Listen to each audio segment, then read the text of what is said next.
Salt Lake City. Can you hear me? Is it going? It sounds like it's not coming through the... Hello? Oh, good afternoon, Salt Lake City. Welcome to today's City Council meeting. We continue to host hybrid meetings to keep everyone healthy and safe. Our meetings are public, and you are welcome to join us in person or by watching from the Council's agenda page, Facebook, YouTube, or SLC TV. We hope you'll continue to join us in whichever manner you feel most comfortable. This is a work session meeting during which there's no public comment, but you can join us tonight during our 7 p.m. formal meeting to share your comments. We, of course, always welcome your feedback anytime by mail at P.O. Box 145476, Salt Lake City, Utah 84114, or email at council.comments@slcgov.com, or via our 24-hour phone comment line, 801-535-7654. Written comments we receive on agenda-related topics are shared with all council members and posted on our website, slccouncil.com. And with that, we'll begin our work session. Our first agenda item is Agenda Item 1, Informational Updates from the Administration. I'm just going to sneeze, but I didn't. Okay, we have, the mayor's not here. We have Rachel Otto, Chief of Staff, and Lindsay Nicola, Deputy Chief of Staff, and I see Andrew here as well. Andrew Johnson, Director of Homelessness Policy and Outreach. Is that the team today? And Hannah, how are you?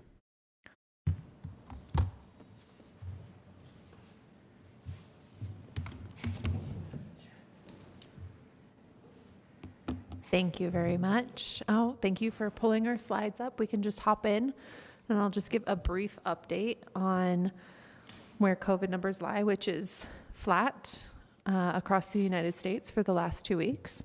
So, and then in Utah, cases are down 13% over the last 2 weeks. The next slide is the same as last week, which is just information about where people can get vaccinated or boosted, which is with any Salt Lake County Health Immunization Clinic, your local pharmacy or private provider, or any CNS mass vaccination site. So if you have any questions about vaccinations, where you can get vaccinated or boosted, now's a great time to do that. You can find information on the Salt Lake County Health Department's website, slco.org/health/COVID-19. That's it, unless anyone has any questions about COVID. Hannah? Cool. Thanks. Next slide, please. Oh, it's right there too. This is new, or maybe I just have never noticed that. I just have a couple updates from the outreach team today. First, as we are all aware, the slc.gov feedback page, which is a great place to get involved and provide feedback to lots of different projects going on throughout the city. Next slide, please. Next, this is an event happening this evening. Love Your Block is hosting their first listening session on January 17th today from 6 to 7 p.m. at the Glendale Public Library. That's a chance for folks to come and share their thoughts on how the Love Your Block program can better support different neighborhoods throughout the city. They will be discussing impacts from year one of Love Your Block and gathering input on how this program can continue to evolve to best meet the needs of the community. All ages are welcome and refreshments will be provided. And just a reminder for everyone that Love Your Block is still accepting mini grant applications until January 30th. And for more information, folks can visit slc.gov/mayor/loveyourblock or email lyb@slcgov.com. Next slide, please. As everyone is aware, Salt Lake City is excited to announce the Ballpark Next Design Competition, an opportunity for residents, post-secondary students, and development professionals to tell us what they envision for the future of Smith's Ballpark site. After over 100 years of baseball on the site, we're excited to get input on what's next and for Salt Lakers to provide ideas to help the city reimagine uses for the site that will serve the neighborhood, city, and residents for decades to come. The Ballpark Next Design Competition will accept concept proposals from residents, post-secondary students, and development professionals. Submitted ideas may inform and inspire the next steps of the city's development of these properties, and they might even win a prize.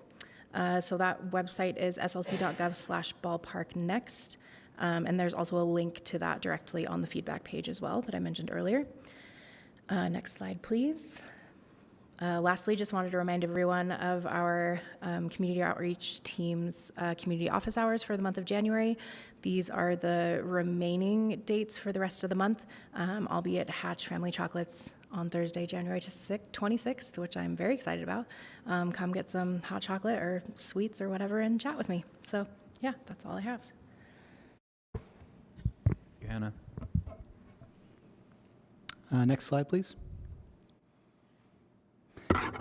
You can see the numbers for the resource centers and the overflow right now. They have increased since our last meeting here. You can see they're quite high, 97% for the base beds at the resource centers across the system.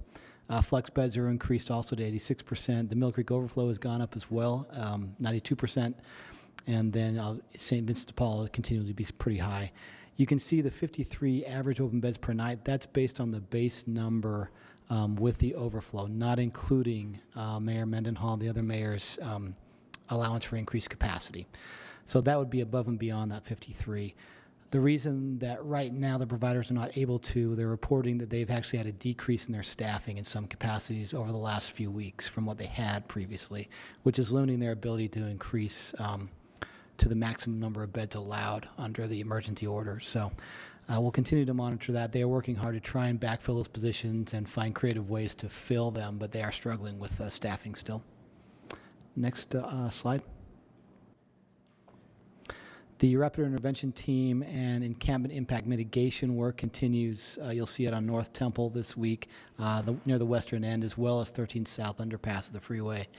And then the rapid intervention team has increased the outreach engagement locations to 8 with VOA, including some new site rehabilitations and recurring cleaning sold steady at 18. You can also see down below that we are reviewing the policies and procedures for both of those teams and that work to ensure that we're addressing transparency, but also about how things that are discarded are taken care of, and personal property, to make sure we're trying to be as transparent with everybody and clear with the public as we can be, so that public safety is still the highest priority for us in those interactions. Any questions? Council members, any questions? Doesn't look like it, Andrew. Thank you for your thanks. updates. Is that it for the administration? That is it for Thank us. you Thank so you very much. much. Thanks for being here every week. All right, that takes us to item number 2, which is an ordinance about our updated urban forest action plan, or adopting an urban forest action plan. And we have at the table Allison Rowland, our council staff, Amanda Roman, senior planner, and then Kelsey. Which seat do you want,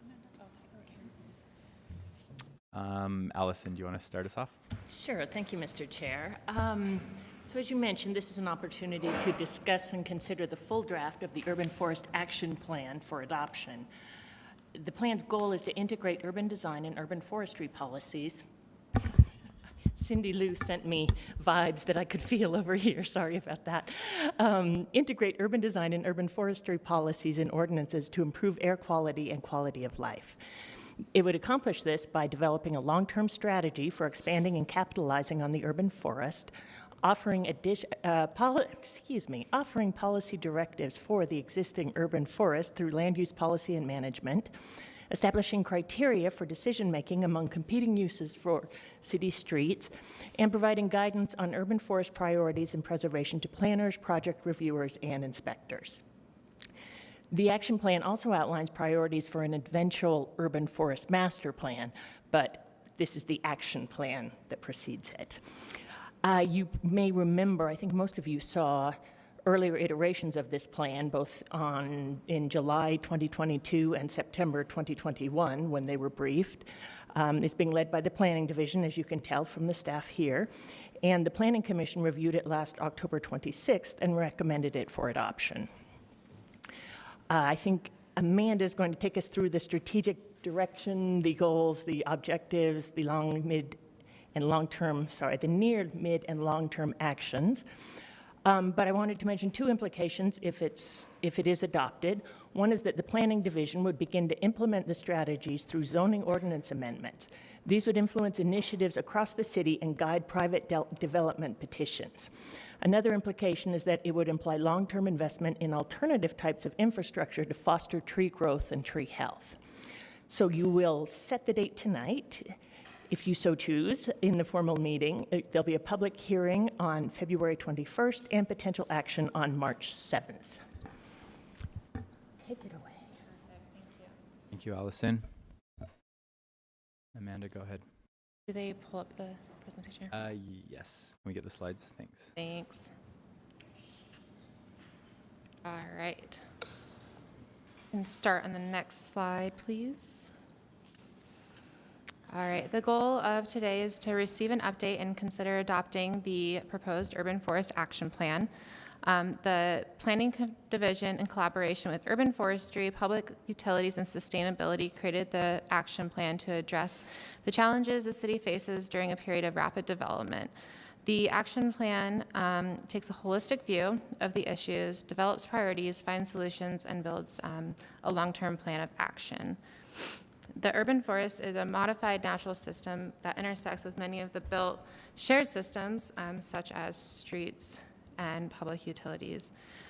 This action plan will influence zoning amendments and will be used to guide private development, as was mentioned. Next slide, please. The purpose of the plan is to realize the vision as set forth in Plan Salt Lake, which was adopted in 2015.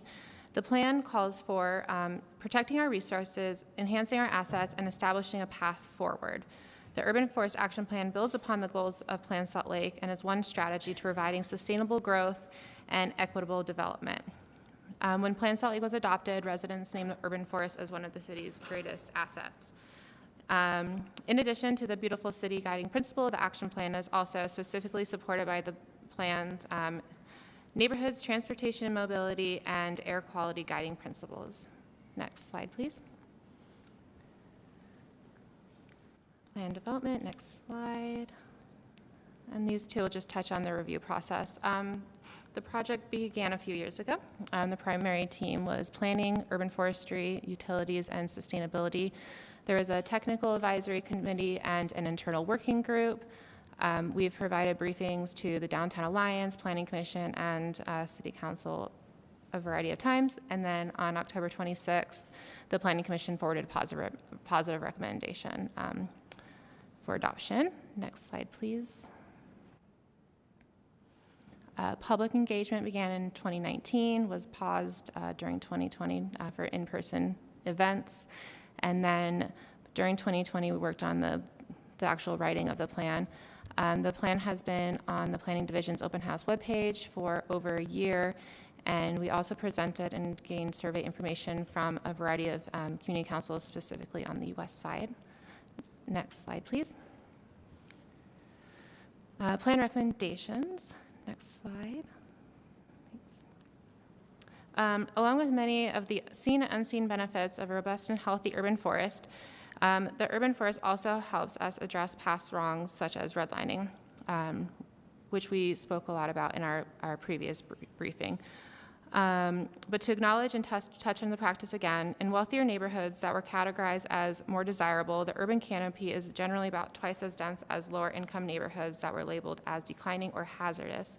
The difference in canopy coverage directly affects the surface temperature and air quality of a neighborhood and also has public health consequences such as increased asthma rates and heart attacks. This plan is one small step to creating a more equitable city along with a variety of other benefits. Next slide, please. Plan recommendations include ensuring protection of the forest as a public good through land use policy and land management, to value the urban forest for its entire range of ecosystem and quality of life benefits, to provide solutions in the right-of-way that will accommodate trees, access, and utilities when they compete for the same space, and to provide guidance on urban forest priorities and preservation. Next slide, please. There are 4 main strategies in the plan. I'll touch on each of these strategies briefly. And you can just go to the next slide and I'll do it on the individual slides. Thank you. The first strategic direction is the urban forest is a public infrastructure. By valuing as infrastructure comparable to streetlights, roads, and utilities, the city can make more informed decisions about when to remove or when to plant trees. We can improve growing conditions by using suspended paving systems in areas like downtown where pavement is vast and growing conditions are harsh. We're also working on updating our landscaping ordinance, which will require all new park strip trees to have adequate irrigation systems. Next slide, please. The strategic direction number 2 is to maximize the urban forest return on investment. We need to use our resources wisely and make the most of the urban forests and to value it for the many services it provides. Analysis show that for every dollar directly invested into the forest, the city receives approximately $3.40 in returns. As a part of our landscaping ordinance that directly is pulled from this direction, or this strategic direction, we are going to be looking at soil volumes and soil quality. The soil volumes is also going to be addressed in our downtown building heights and street activation ordinance that will be here for a briefing in an upcoming meeting. Next slide, please. Direction number 3 is to partner to distribute the benefits equitably. So we will partner with agencies and explore ways to provide rebates or incentives to private property owners. And then we also have the landscaping ordinance that's been transmitted that will provide rebates to property owners that replace sod with water-wise landscaping. Next slide, please.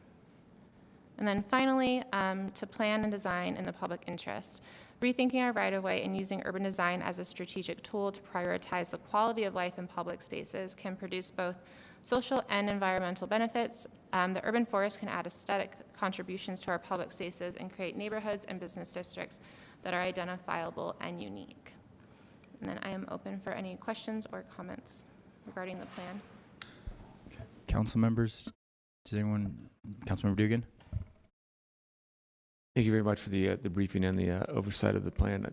I'm excited to move forward on this because I think the whole idea about making this is part of our whole idea of making this whole city more of a livable place to live, more of a livable place. And I'm really excited about that. With the addition of this and the street calming, really makes it just so much more beautiful. And on that note, a couple just things I'm really excited about, and then I'll talk about questions. The parking lot, island trees, working with developers, working with big box stores. They got a lot of black asphalt out there that probably doesn't get used up much, and they could really just use some great islands out there with trees. More trees on the parks, more trees on the golf courses would be great.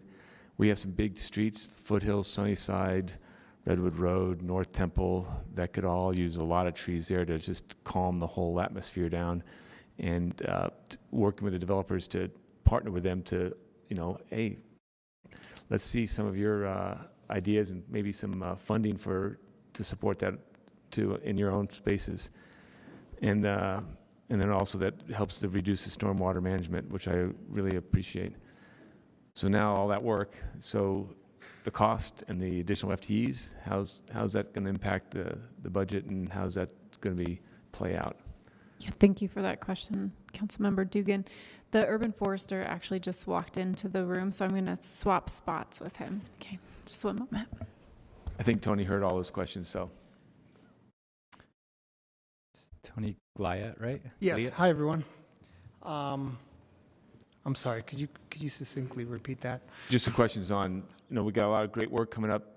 I know we're going to need some, or we might need some more support staffing, and just the cost of implementing and the long range kind of cost too.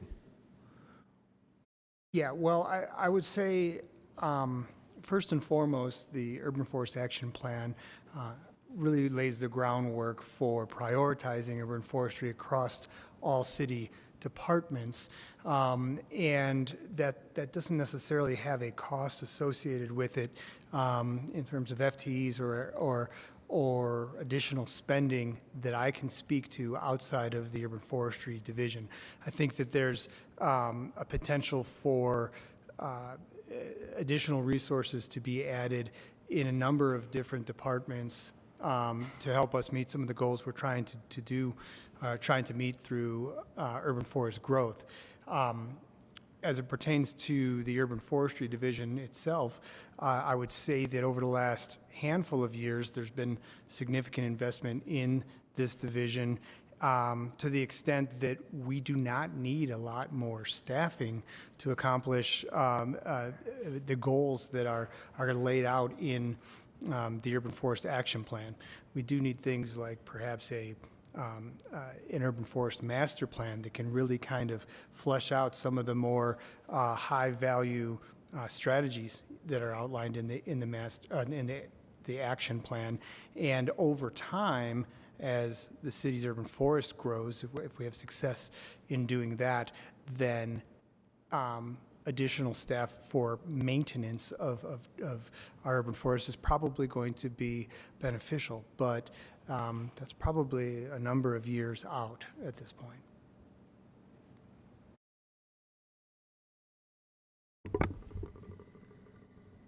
Thanks, Councilmember. Any other questions? Yes. Councilmember Pui? Thank you, Mr. Chair. I think many of us remember how many opinions I had about trees during budget session. I at this council allocated some money for education on trees, and I would like to find out if how is that going? Are we already spending some of those dollars? What are the plans to? Because the success of the trees, unless it's planted on areas where we already, we already have irrigation, it will be tied to the neighbor. Learning that that they need to water, how much they need to water, how often, and whatnot, and that has been, I think, I will say that maybe not great, maybe close to not successful. We haven't been great at that. And that was the purpose of this council and allocating some money on that. So to me, it's very important that we are doing that. And if there is a recommendation from the administration about more funding on education or something like that, I would like to get an update on that. Sure, I could speak to the progress that we're making with the funding that we have in this fiscal year. We've been working closely with our team in public lands and the communications team to develop a tree watering, tree education campaign, which is going to launch this spring. This is going to have sloganing and branding and signage and outreach. We're going to be working with some of the local schools to expand on that. And to be honest, we're very excited about that. I think that the slogan that we're finishing up with right now is going to be one that resonates with residents, and it's going to really kind of carry the water for us moving forward here, and reminding our residents not only of the legacy nature of our urban forest, the special history of our urban forest, but their responsibility and their power to bring our forest into the next generation. So stay tuned for this spring. We're looking for an Arbor Day launch of that campaign. And then we see this also as a campaign that's got real legs to it. This is a drum that we're going to be beating for years to come. And similarly to the way that the slow year flow water conservation type of slogan has begun to resonate over many years with our residents. We're confident that that there is a place for both water conservation and tree watering and nurturing of our urban forest to coexist. And I think our campaign's going to shed light on that. Thank you for that. Appreciate it. Thank you, Tony. Thanks, Councilmember Pui. Any other questions on this? Okay, councilors, we are set to hold a public hearing on February 7th, which is our next public meeting, and then with tentative action on February 21st. So if there's no other questions, then I guess we can move on to the next item. Sorry, Mr. Chair. I have a question. Yes. I have the public hearing as February 21st. Oh, I was on the wrong thing. You're And right. the potential action on March 7th. So I just wanted to make Thank you. Where am I? February 21st for the February public hearing. 21st. And tentative action on March 7th. That's right. Thanks, Allison. I was on the wrong page. And then I just Appreciate you. have one more thing that I did not mention. There is only one change to the plan that is in your packet. On page 69 of the plan, it speaks to the possibility of using impact fees as a funding source, and we plan to remove that language. Just as a heads up, it hasn't been removed, but from the final draft, it will be. Is that because we found out impact fees are not eligible for this? Okay. Yes, it's a suggestion that will not work. Then so. we should take that out. Thanks. Yes, it'll be Amanda. removed. Thank you. All right. Thank you, Amanda, Allison, Tony, Kelsey. We are moving on to item number 3, which is a zoning map amendment at approximately 704 East, 900 South. This is going to be presented by Brian Fulmer, Council Policy Analyst, John Anderson, Planning Manager, and Diana Martinez, Principal Planner. Brian, do you want to give us an introduction? Great. Thank you, Mr. Chair. Thank you. This is a proposal to amend the zoning map for the parcel at 704 East, 900 South from its current R2, which is single and two-family residential zoning, to SNB, or small neighborhood business. The applicant's stated intent is to allow for multiple family use in the building that's there. The applicant is planning to join us on time or online. He's out of state. I've emailed him and let him know that we're running ahead of schedule. So hopefully he will be able to join us. And with that, I will turn it over to Diana. Thank you, Brian. Thank you, Brian. Good afternoon. So don't want to repeat too much what Brian said. His report was great. This is a zoning map amendment for the subject property at 704 East, 900 South. This is on the southeast corner of that intersection of 7th East and 9th South. The request is for a rezone, as Brian said, from R2 to SNB. The subject property is 0.24 acres or 10,454 square feet in size. As Brian also mentioned, that the intent is for to be able to allow multifamily units within the existing dwelling. No development plans have been submitted for this. The planning staff did recommend approval of the rezone to SNB based on the compatibility of the central community master plan and the compatibility of the zoning of the other corner properties of the intersection. So directly to the north, on the northeast corner, is also an SMB building. To kitty corner on the northwest corner is a building, existing building, and that zoning is CB, commercial business. Staff also felt that the SMB would be compatible to the zoning, the residential zoning to the east and the south. The SMB restricts the height on new construction for buildings, and we felt that that would be kind of an easy transition for that residential zoning. The Planning Commission heard this item in late September of 2022. The East Central Community Council expressed opposition to this rezone, as did some of the residents in the area. The East Liberty Park Community Council, which is an overlapping council, supported the petition with conditions. Overall, the Planning Commission recommended denial of the proposed zoning map amendment to the proposed SMB zoning based on the following two reasons. The Plan Salt Lake is not supported by this application because the housing loss does not support the goals of Plan Salt Lake. And the second one is the SMB zone will not necessarily decrease congestion on the road. Any questions? And like Quick Brian was question. saying, hopefully the applicant is available. I have a quick question before we go to the Yes. applicant. So the Planning Commission recommended denial based on Plan Salt Lake's desire for additional housing. But the application would actually not reduce housing, it would make permitted a fourplex that currently exists. Am I understanding that correctly? A little But bit, the issue yes. was the short-term rent. So 3 of the units in the dwelling, there are 4 units. 3 of the dwellings are illegal. Yes. And they have been used as Airbnb, Okay. short-term rentals or less than 30-day rentals. So at this point, if he were brought up to code, he could have 2 legal units in the dwelling right now. So, but 3 are illegal. So denying the request would actually make what is currently 4 units. Now, the discussion as to how they're being used is separate and important. Correct. But currently 4 units would have to go to 2. So denying or the less. request would Yes. actually reduce the total number of housing units. Now, Correct. there's a separate question about whether or not those housing units are being used for housing or for short-term rentals. Correct. Which I thought that there was a recommendation that it was approved with a restriction on short-term rent. Are we getting into that? That was, Am I well, jumping that ahead? was the recommendation from staff, is that that he would use them for long-term rentals. And that was, we had talked about a development agreement on that. And so that was a question for the applicant when he It is. hopefully comes, And- if that's amenable. Okay, yep.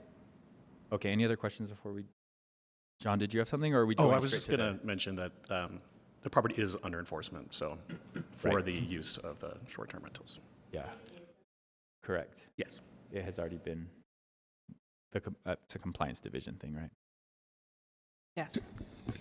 Just want to clarify, the current zoning allows 2 houses, or Correct. It would if it either met twin code. homes, whatever 2 houses on that. Correct, single or 2-family. Okay. Yes. So I had a question. Is there another option aside from the rezone to do, and this probably is like starting the whole process over, but would it be to keep it as the R2 zone but make it a legally non-conforming, have it like a zoning certificate that it's a legally non-conforming fourplex? Or is that not? It wouldn't be an issue because it's just non-conforming. It wasn't created, if it had been created legally, then we could go back and say, hey, you get to keep those 4 units because they were built at a time when they were legal. But at this time, it's not legal non-conforming, it's just non-conforming. So that's not an option. Okay. No, we'd have to change the zoning to allow for additional units. Understood. Okay, but in order for okay, that's helpful. Thank you. So should we? Mr. Yes, Chair, if I go may. ahead, Councilmember Fowler.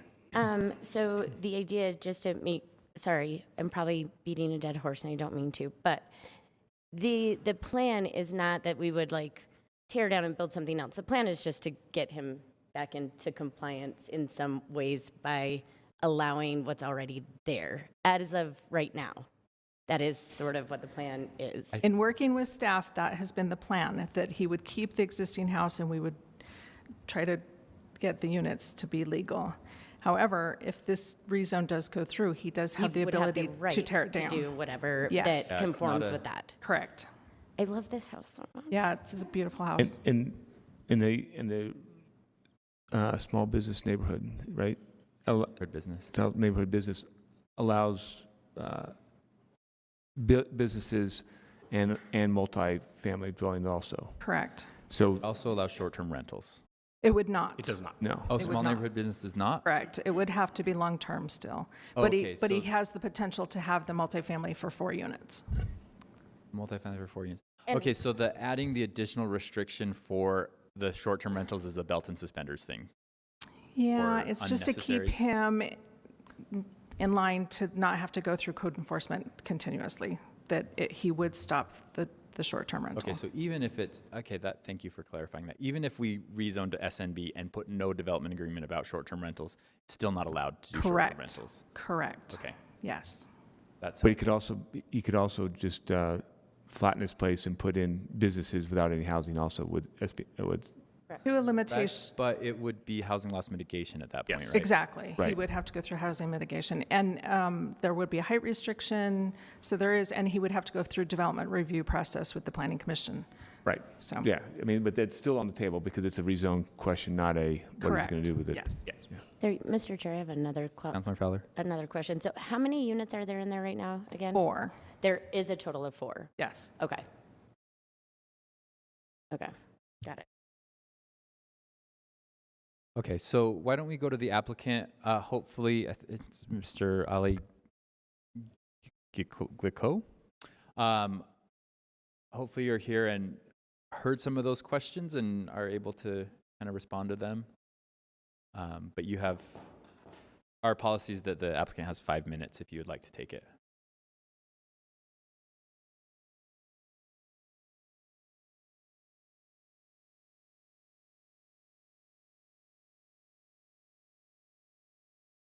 I don't see him on the list, and I know that he was planning to be here, but he's assuming it's at 3 o'clock. It's at 3 so, o'clock. We're ahead yeah. of time.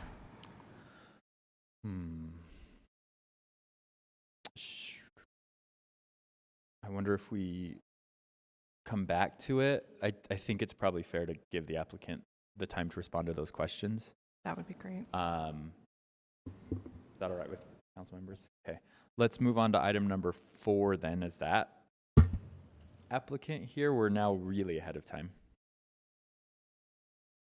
Yeah, I like it too. Let's just tell them to come early. Mr. Chair, the applicant is not here. I emailed them and let them know that you're running quite a bit ahead of schedule and asked them. What if we jump to ADUs, since that one has no applicant attached to it? Is that correct? Okay, great. So we're going to just move around a lot this year, it sounds like. Item number 5, an ordinance amending the text regarding accessory dwelling units. So we have at the table Brian Fulmer, Nick Norris, and Michael is on his way down. Is on his way. Okay. Is Kelsey coming back as well? Potentially. Maybe. Okay, great. Just as a recap, this was a ordinance change that was initiated by the Planning Commission, right? They're one of the 3 bodies that is allowed to initiate ordinance changes. And so they requested that this get put on, and we have talked about it before as a council, and so now we have the draft in front of us. Go ahead, Brian. Okay, thank you, Mr. Chair. As you mentioned, this is a proposal to amend the city ordinance related to accessory dwelling units, making external units a permitted rather than conditional use, expand locations in the city where they can be built, simplify the standards, and encourage their construction. And with that, I'll turn it over to Nick and Michael when he gets here. I believe we have if you wouldn't mind, I'm just going to start the presentation while Michael is trying to probably gather his stuff. So if you wouldn't mind going to the next slide. So just to recap the process, this was initiated by the Planning Commission back in February of 2022.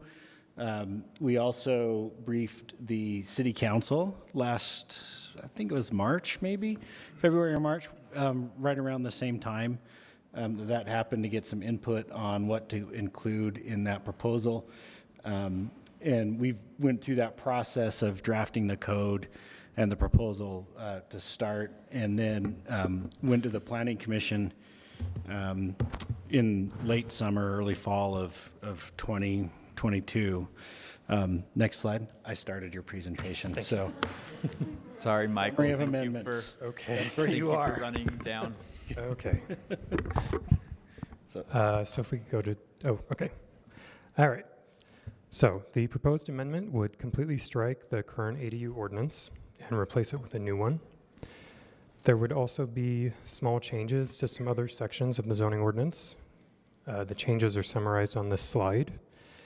In the interest of time, the rest of the presentation will focus only on the larger proposed changes in more detail. But I do have the full proposed language in front of me, and I will be happy to answer any questions that you have about the changes after the presentation. Next slide. Currently, the city requires conditional use approval for ADUs in 6 of the zoning districts where ADUs are allowed. When the code went into effect in 2018, the current code, both internal and detached ADUs required a conditional use in these zones, but House Bill 82, which was passed by the state legislature in 2021, preempted the city from being able to require a conditional use for internal ADUs. The conditional use requirement remains for detached units. Under the proposed amendment, the conditional use requirement would be removed for all ADUs.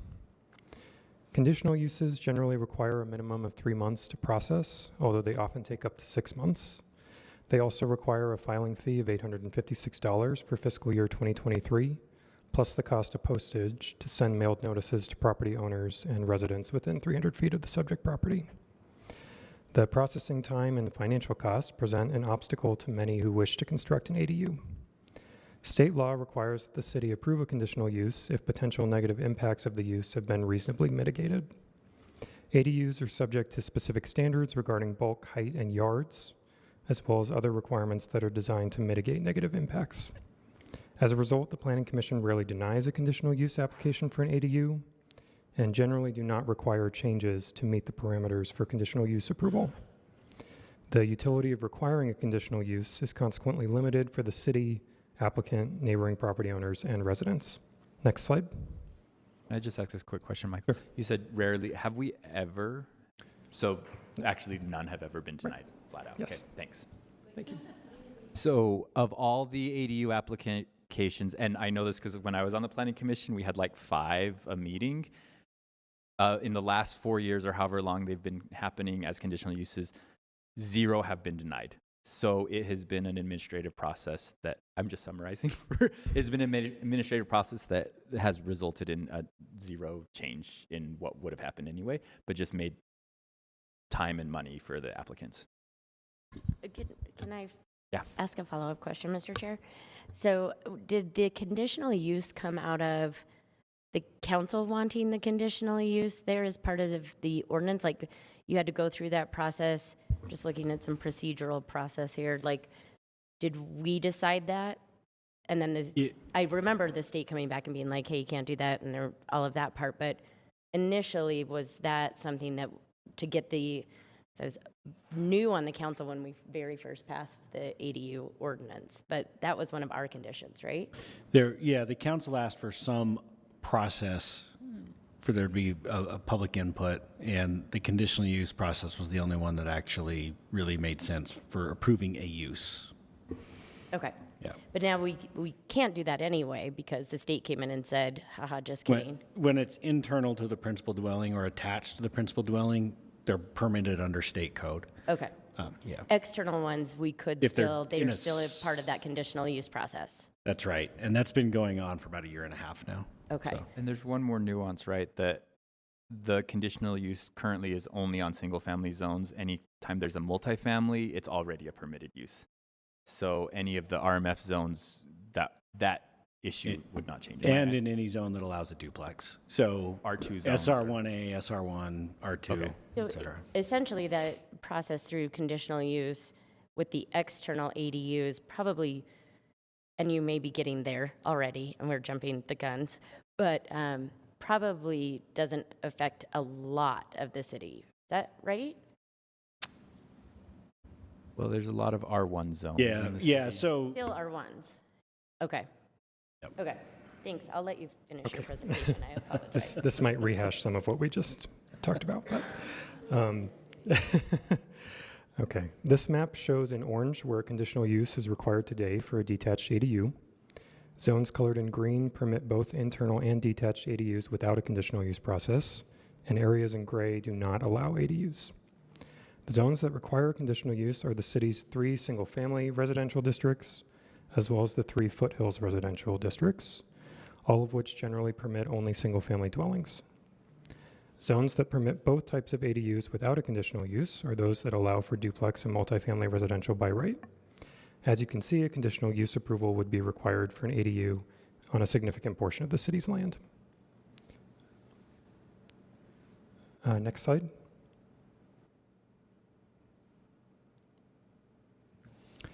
In addition to getting rid of the conditional use requirement, the city is proposing to expand the zoning districts and types of properties where ADUs can be built. Currently, ADUs are only allowed in residential zoning districts and some special purpose districts, such as the agricultural districts, on properties with a single-family residence as the principal use. The city is proposing to expand the availability of ADUs to all downtown, commercial, form-based, transit station area, and gateway districts. They would also be permitted on properties with a duplex, multifamily, or non-residential principal use. Next slide. This map shows how widely the availability of ADUs would be expanded if the amendment were passed as proposed. It should be noted that this map simply shows where the zoning would permit ADUs. Individual properties within those zoning districts would still need to meet zoning and other city requirements to build an ADU. Sorry, Mr. Chair. Go ahead, Councilmember Fowler. Clarification. So this is the proposed where everything would be, right? Okay. Where it would be allowed. Now, a lot of these It areas includes aren't. what's already allowed, but then Yes. it is that, it's color-coded to say what would be allowed throughout the city. Exactly. Okay. Yep. Mr. Chair, Yeah, Councilmember Dugan. jumping on that. So you currently have a duplex. You would be allowed to have one additional ADU on that lot. Correct. Correct. Conditional. And okay. If you have a But if you're zoned a duplex right now, you're allowed. You're permitted also to have a not. So right now it's tied to the use. So it's only allowed for single family right now. Okay. This proposal would expand that to any use in those zones. Right, So so if you could you have a do have a duplex, a triplex, a small apartment building, you could potentially add an ADU as well. You could Yep. actually add one more unit to your place. Correct. We're going to call it an ADU, but you can actually add one more unit. Is that one per property or one per dwelling unit? What about in the case of single family attached? Each unit is considered a separate single parcel. family. Yeah. Okay, got it. The ADU ordinance currently prohibits short-term rentals in ADUs, and that prohibition is proposed to be carried over to the new ordinance. Next slide, please. Staff recognizes that there is a significant barrier to ADU construction caused by the restrictive nature of the city's size, bulk, and yard requirements. Under the proposed amendment, each of these standards will become more permissive. With that said, the proposal still includes minimum standards to mitigate negative impacts on neighboring properties. I'll walk through each of these proposed changes in the following slides. Next slide. Beginning with maximum size, the city currently has two different requirements depending on if the ADU is internal or detached. If the ADU is internal, the maximum size is limited to 50% of the gross square footage of the principal structure. However, House Bill 82 preempts the city from being able to impose a size limitation on internal ADUs. To align with the new state law, there is no maximum size in the proposed draft. Sorry, Mr. Chair. Oh, go ahead, Councilmember Fowler.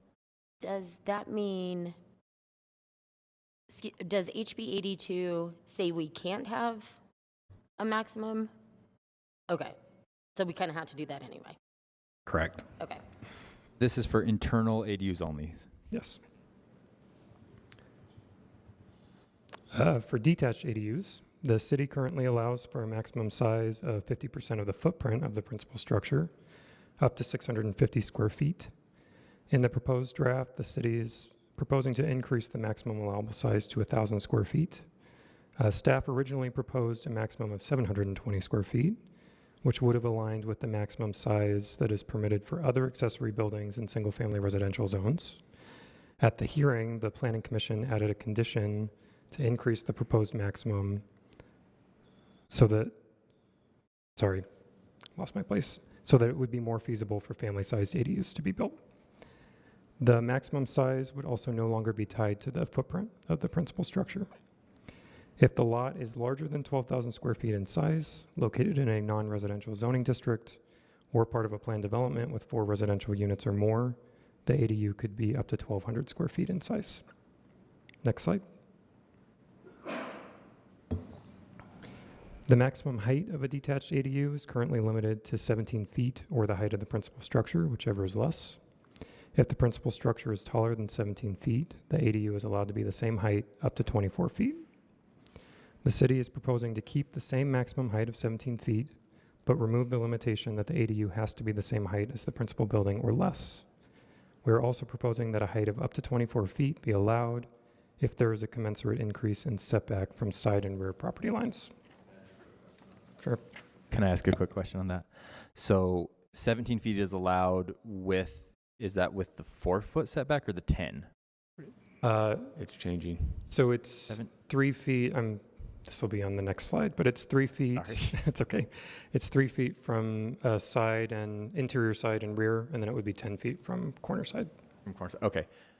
And then if you want to go from 17 to 24, you would need to add an additional 7 feet onto that. It would be an additional foot from the minimum for each additional foot in height above 17 feet. Am I doing the math wrong? 7 feet, you're right. 7 feet. Right, so. 7 feet, right? To get to the 24. So if you went to Okay, 24, but you could do at 21 could feet. do you 2 could do- feet and right. go to 19 feet. Yes. Okay, that makes sense. Thank you. I just question on the height. So flat roof versus a pitched roof is 24 feet is the maximum for the pitched roof, the highest point of the pitched roof? Is that what 24 feet is? And the secondary ADU could also have a pitched roof up to 24 feet. But not a flat roof would have a minimum, there's a lower minimum, because I think that's what it is for single family homes. Flat roof is different from a pitched That's I roof. not, have to look at the Let me, regulation. I'm not, thank you. It's 20 feet for a flat roof. Yeah. In the proposed language. maximum. Okay, Yep. got it. Okay, next slide, please. So again, this might rehash some of what we just talked about. So currently, minimum setback requirements are either 4 feet or 10 feet from side and rear property lines, depending on the type and height of construction. A new accessory building or addition to an existing accessory building is required to be 4 feet away, while a second-story addition or new accessory building taller than 17 feet must be 10 feet setback, unless the property abuts an alley, in which case the setback can be reduced to 4 feet. The city is proposing to make these standards clearer and slightly more permissive. The minimum setback would be 3 feet from interior side or rear property lines under the proposed language. A 10-foot setback would be required from a corner side property line. If the ADU is taller than 17 feet in height, the minimum setback must be increased by 1 foot for each additional foot in height above 17 feet. Next slide. Sorry, can we keep interrupting? I feel like it's Sure. good to just jump in while the slides. Can we go back to the last slide? Currently, what is the current corner yard setback for a detached single-story ADU? Let me pull up the current regs. Is this actually, and I'll just go to the point that I want to the council to consider. I'm not sure the difference. I see why we're reducing the setback for second-story ADUs if adjacent to an alleyway. I think that makes a lot of sense. We want the ADU to be close to the alleyway, add light to it, all of the other things. I'm not sure why that's different for a corner yard setback where you would basically be adjacent to a public way. So that's the question I want to consider, is if that 10 feet from the corner side lot line is appropriate or not. I think the issue with the corner side yard setback is in the current standard, there's not a specific standard that applies to that, and therefore we defer to the general accessory building, which is 10 corner feet. setback, which not only is it 10 feet, but I think it actually says can't be closer than 20 feet to the property, to that corner property line when it's in a side, in that corner or side or rear yard. So there's a couple of provisions there that don't allow an ADU to be closer to the street when it might be, sometimes it might be appropriate. So was removing that 10 feet, so 10 feet is closer to the property line than currently allowed, so that's mostly because the current ordinance didn't think to address that? Right. Okay. That's exactly right. And so what that does is that it allows for that ADU to be shifted closer to the street versus closer to what would otherwise be that opposite property line. So the more the ADU is pushed onto the property, it means it's getting closer to other property lines where it might have an impact. This allows that impact to be similar to the home in that it would be along the street instead of to those adjacent properties. Okay. All right, I'll have to think about that for a second. Okay. Mr. Chair. Yeah, go ahead, So Councilor. I have a quick question related to the opposite property line comment you just mentioned. is there a reason for having 3, 4 feet, 10 feet beyond some of the things that we have internally? Is there a fire code reason to these things, decisions? Okay, because I still, I still don't understand the idea of, and I guess fire code might explain this, but why do we have to have those spaces, those, I think, wasted spaces in between fences and yeah, so for an inhabited building like a home, which an ADU in the fire code is just considered a home, right? There has to be, in order to have doors and windows, et cetera, there has to be a minimum of 6 feet from between it and the next building. And so when you do 3 feet on one side, it means the other person can't negatively impact one property owner's ability to also have that 3 feet. If we went down to, say, 1 foot, someone builds it, and then the neighbor wants to build it, the neighbor has to actually provide the 5 feet. And so it negatively impacts their ability to have the same property right. So by applying the setback equally, both property owners share in that, if that makes sense. And are these rules like Utah specific, or is this like a national standard? So it's part of the International Fire Code.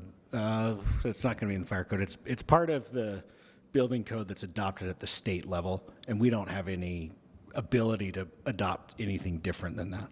Okay, that makes sense. I just have seen in other places a lot of more closer construction, and to me it's a little bit of a wasted space, but if it makes sense for fire code So, rules. I mean, to be clear, you could build it under the fire code if you built that wall as a fire-rated wall. Yep. Which is more complicated and would, I mean, I think there's an argument to removing that, but 3 feet is actually, I think, pretty reasonable. I think I think the outcomes that we're hoping for can be accomplished with the 3 feet. And then it's just a little bit more space for, like, if someone has a garden there, there's a little more chance for mitigating shadows and things like that. Yeah, one of the things that we've seen the most is when people provide that small yard, basically that setback, is it's usually a place where they put like their garbage cans behind a fence and things like that. So it becomes more utility space than anything. If we had the same setback as like a shed at 1 foot, it becomes that basically 1 foot is enough to get in there and maybe clean it up, right? Clean leaves up and things like that. So. In my house is a fire hazard, all the junk that I accumulate in those spaces, just saying.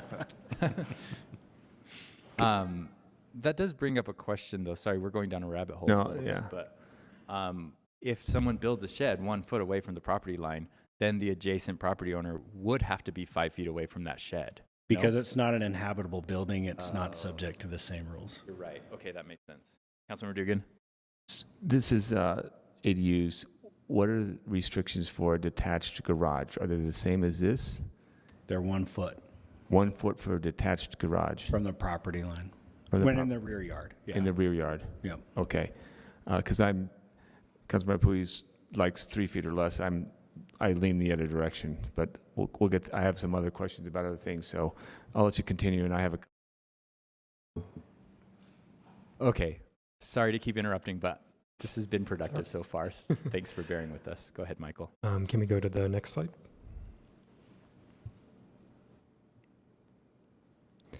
The idea of leveraging ADUs to activate public alleys was first discussed by the council at their work session last March. They asked if staff could create requirements that would help ADUs to be more responsive to alleys, making them more useful public spaces and safer by putting eyes on the street. Under the proposed amendment, the following requirements would apply to any detached ADU located within 15 feet of a public alley. 1, an exterior light on the wall of the ADU to illuminate portions of the alley adjacent to the ADU. The light would be required to be shielded and pointed down. Uplighting would be prohibited. And 2, a 4-foot wide pedestrian path would be required between the alley and the entrance to the ADU. If there's a fence between the ADU and the alley, a gate would be required, and the path would need to lead from the gate to the ADU entrance. There would be an exception in the requirements for paper alleys, or those that legally exist on subdivision plats but have not been physically improved or are inaccessible. Next slide. Under the proposed changes, the parking requirements for an ADU would remain mostly the same as they are in the current ordinance. Right now, the city requires 1 off-street parking spot parking stall for an ADU. That requirement can be waived if there's legally located on-street parking available along the street frontage of the subject property, or the subject property is located within 1/4 mile of a transit stop. The proposed amendment leaves the same requirements in place and adds the following circumstances under which the requirement to provide an off-street stall can be waived. 1, the property is in a zoning district with no minimum off-street parking requirement. 2, the property already contains at least one accessible stall above the minimum parking requirement for the principal use. And 3, the property is within 1/2 mile of a designated bicycle lane or path. The amended language would also clarify that in order to qualify for the exception based on the availability of on-street parking, there must be an uninterrupted curb length along the street frontage of the subject property that is sufficient to meet the legal requirements of an on-street parking stall. Next slide. I'll hold off my questions until, Okay, Yeah. go ahead. Yeah. Okay, I'm getting to the end here. The city currently requires that any property with an ADU be owner-occupied in perpetuity. Staff explored the idea of removing the requirement, but the Planning Commission indicated that they would like to see it remain. This requirement is also popular among some members of the public, and in fact was identified as a specific provision that many would like to see remain when staff presented the proposed changes to the Sugar House and Yellowcrest community councils. Many of the public comments received by staff also indicated they would like to see the requirement remain in place. The proposed language currently retains the owner occupancy requirement with an exception added for duplex, multifamily, and non-residential properties because those are not typically occupied by their owners. Next slide. Upon further review of the changes, staff realized that the proposed definition of internal ADU, which would be added along with several other definitions, does not fully match the intent of the proposal. The definition makes a reference to an internal ADU being accessory to a primary dwelling, but the intention was that an ADU, whether detached or internal, could be added to a non-residential property as well. Staff is suggesting to change that definition to read that an internal ADU is accessory to a principal building instead, which is a more inclusive definition. The original proposed definition also says that an ADU must be located within the footprint of the primary dwelling at the time the ADU is created, which staff feels could lead to confusion about whether an internal ADU could be built as part of an addition. Staff is suggesting to remove that section entirely. That means it could be built as part of an addition. Yes. But it would just be attached. That would be considered an internal. Mr. Chair, Yeah, go ahead. you're an expert on all of this. I'm not. Oh, that's So true, can but we thank put you. that particular slide in layman's terms, or Amy's terms of so as a lawyer, I understand arguing over the word "and," so I get that. But what exactly is the difference between a primary dwelling and a principal building?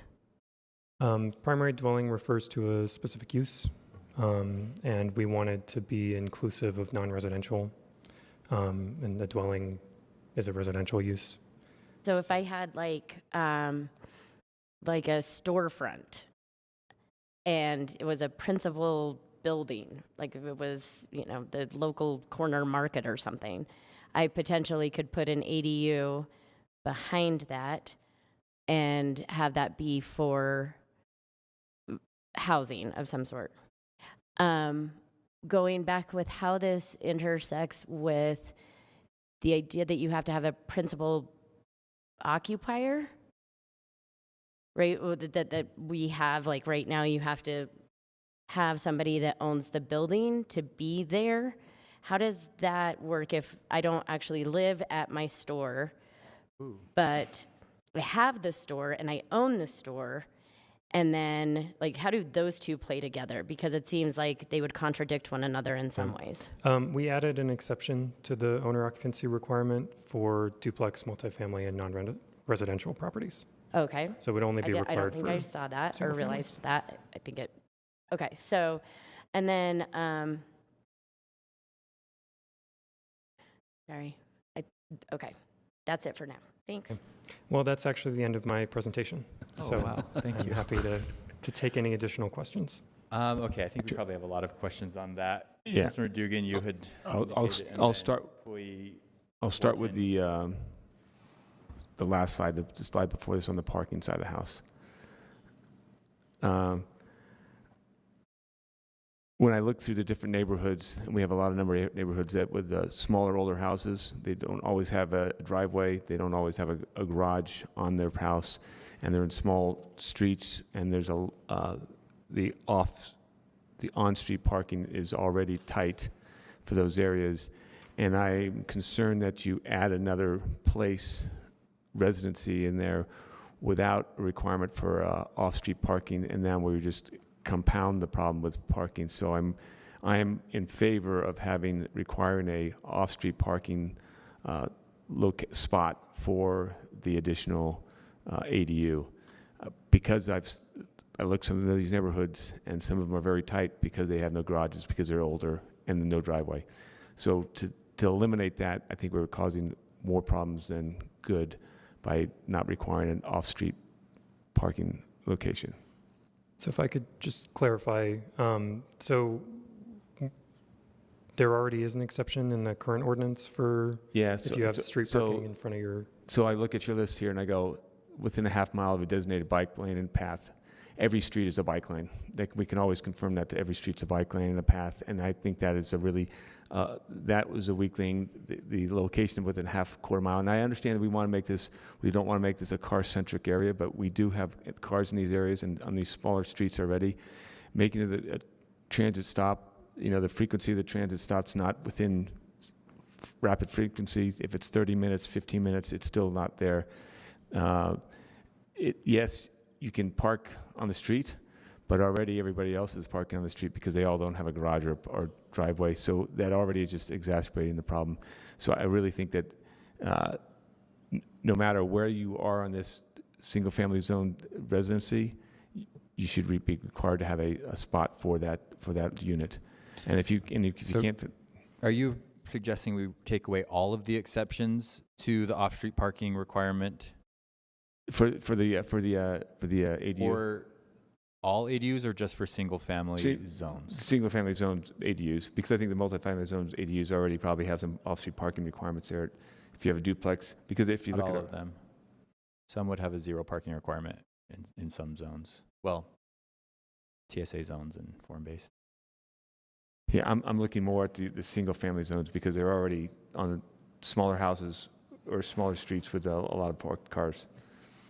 Okay. I'd like to relook at that because I think we're doing a disservice to a lot of different neighborhoods by allowing them to park off on street.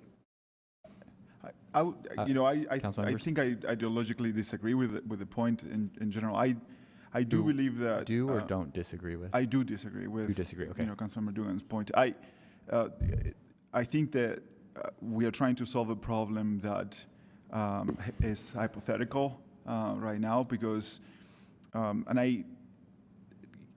we by allowing by permitting this across the city or in larger chunks of the city, it doesn't mean that every house is going to get an ADU, right? So it means that some of them will, which might add a few cars to the streets. I think I can see the problem if every house did. I do understand that in some streets it is tighter parking, but going the other way by requiring parking, we're creating a different problem, I think. So I do understand that parking is something that stresses a lot of the neighbors. But we are an urban city and growing, and I think we need to go bold on this. And I understand that the pressures that you see in your neighborhood and your part of town are different than many of ours. And we have heard this issue and closer to my district and parts of my district as well. But I think that this ordinance needs to go that way by not necessarily requiring parking. But I believe that the exceptions made in the ordinance are adequate, in my opinion. Yeah, I just kind of disagree. I understand we're not going to have ADUs at every house, but when you have this smaller houses with no driveway and already everything's and no off-street parking already, there is the pressure of that neighborhood itself. And understand that if you have a neighborhood that has a lot of street parking, then, and you probably have a driveway, and you probably do have already additional parking spots there available for adding another spot for your ADU. So I'm looking at just for the single-family zones. I think we just need to relook at this, because I think we're adding a lot of things here that don't really add up to supporting the neighborhoods and the idea that parking. So I'd like to revisit this, but I'm not in favor yet at single-family homes having just on-street parking. Okay, so we have one question about the parking. So I'll just write down the parking requirement. Councilmember Pui, did you have another point you wanted to bring up that's separate from parking? So just to kind of, I think that's worth discussing. I would, I tend to maybe be a little more on the side of we want this to add housing, and the more barriers we put to this, the harder it will be.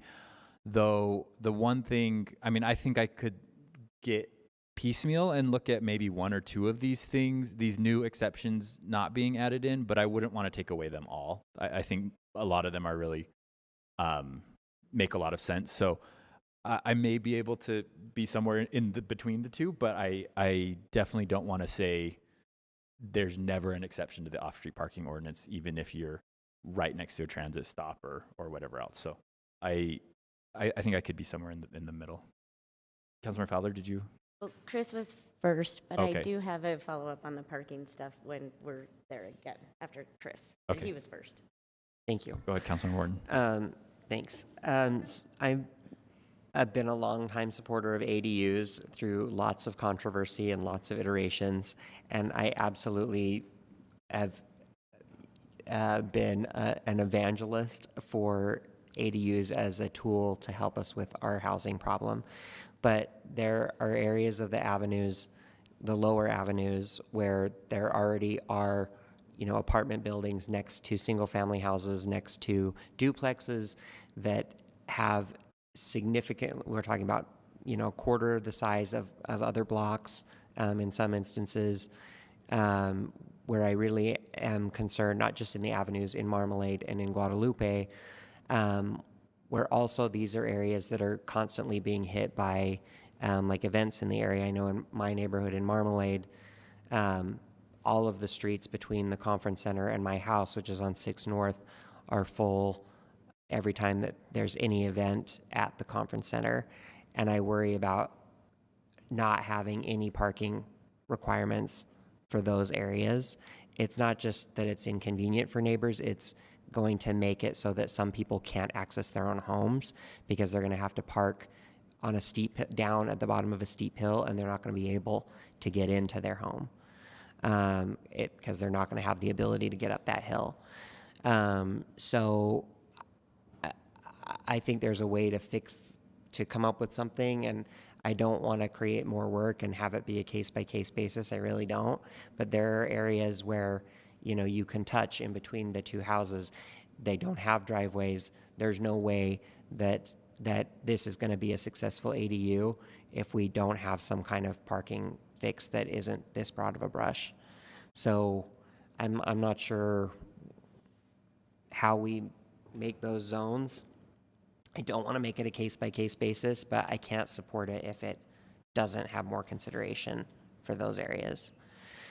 And then I have thoughts about the conditional use thing too. But if we're just going to, do we want to just do parking first and then? No, I mean, Councilmember Fowler, you had a note on the parking, and then let's move on to a different. Yeah, that would be great, if that's okay, Mr. Chair.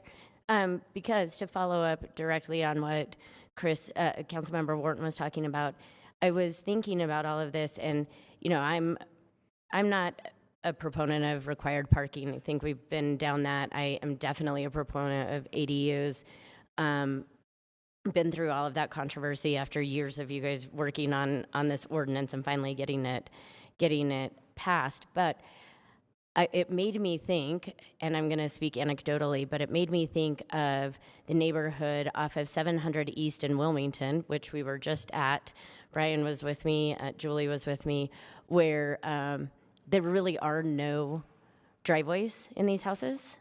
And we have the Brixton apartments right there next to the S line, probably have 100+ units. I would guess at least, and require that you pay for parking. So a lot of people won't pay for parking, but then park on the streets. So our homeowners literally can't park on the street in front of their home or around their home because they have no driveways, right? And I think that's a lot of what Councilmember Wharton is talking about. So I'm wondering if there is a way, again, not a case by case, but looking with our attorney's office and in sort of that legal way of saying, maybe adding another little piece to this, where if there just isn't a driveway, then then you have to figure that out or something. I don't know what that looks like. That's up to the experts. Haha, there you go. But something there, because I do understand we are, especially in Sugar House in my area, right? We're getting hundreds and hundreds of new units, and I'm lucky that I have a driveway, but we just added off-street parking to my street, right? And so everybody parks in front of my house. I don't care because I can get into my driveway. But it'd be a real pain if I couldn't, and for some people with mobility access, it would be almost impossible in some ways. So I see a lot of the different nuances here. Again, I 100% agree with Councilmember Wharton. I don't want to make this even more work. That's a whole idea of looking at this ADU ordinance again, right? Of trying to come up with that sort of menu of things that you can open up, and we're not like creating more and more barriers, both financially and just logistically, to people who want to do this. But I think and every time we do this, we push a little too much and then have to pull back, or vice versa. But I see that contention right there. And again, this is coming from somebody who, like, all right, make me park somewhere else, then I'll take the bus or I'll ride my bike, right? I get it. But I can see some of that contention there. I'm curious if there's a compromisable line to walk down. One thought on a compromise that is probably out of left field and impossible. I don't know. But I think there's also, so I'm thinking of these properties where they don't have a current driveway. Maybe they don't have enough space to add a drive. Right now, our driveways have to be, our off-street parking has to be behind the front facade of the principal dwelling, right? I'm wondering if we can look at that for some of these historic places where we do want them to have off-street parking, but we allow that to be a portion of their front. That's in our code already. Oh, it is. Okay. So your parking doesn't have to be behind the front line? So if your side yard or rear yard is inaccessible, there are provisions in there, both in the prior off-street parking regulations and in the one recently adopted that addresses that allows it. Okay, so parking is maybe... The other thing I'll add, anytime you add a driveway, you're actually removing on-street parking. On-street parking, yeah. And so if you're gaining one but losing one, it's really a wash. Yeah, and you're privatizing it, so right, only one person is allowed to use it. Yeah, that's valid. Okay, so parking is a question that I think we'll have to maybe consider. Maybe our public hearing will help. Do we have other questions? Yes. That I also have some. So, Councilor Dugan. My next one would just be on the size of the unit. The current unit is 650 feet. I think the staff report I had was up to 720, but now the current addition is 1,000 feet. But if you're R1 12,000, it's up to 1,200 square feet. And I think we're all fans of ADUs, and I appreciate the ADUs, and I think it's a right tool. We knew it wasn't going to solve housing problems because we knew that was going to be impossible, but it is an additional avenue to increase housing and density. So I agree with that. I'm hesitant because the original intent was for 1 or 2 occupants of an ADU at 650 feet. And I'd like to keep that intent by growing the number of size, then you can increase some population, then you can also increase your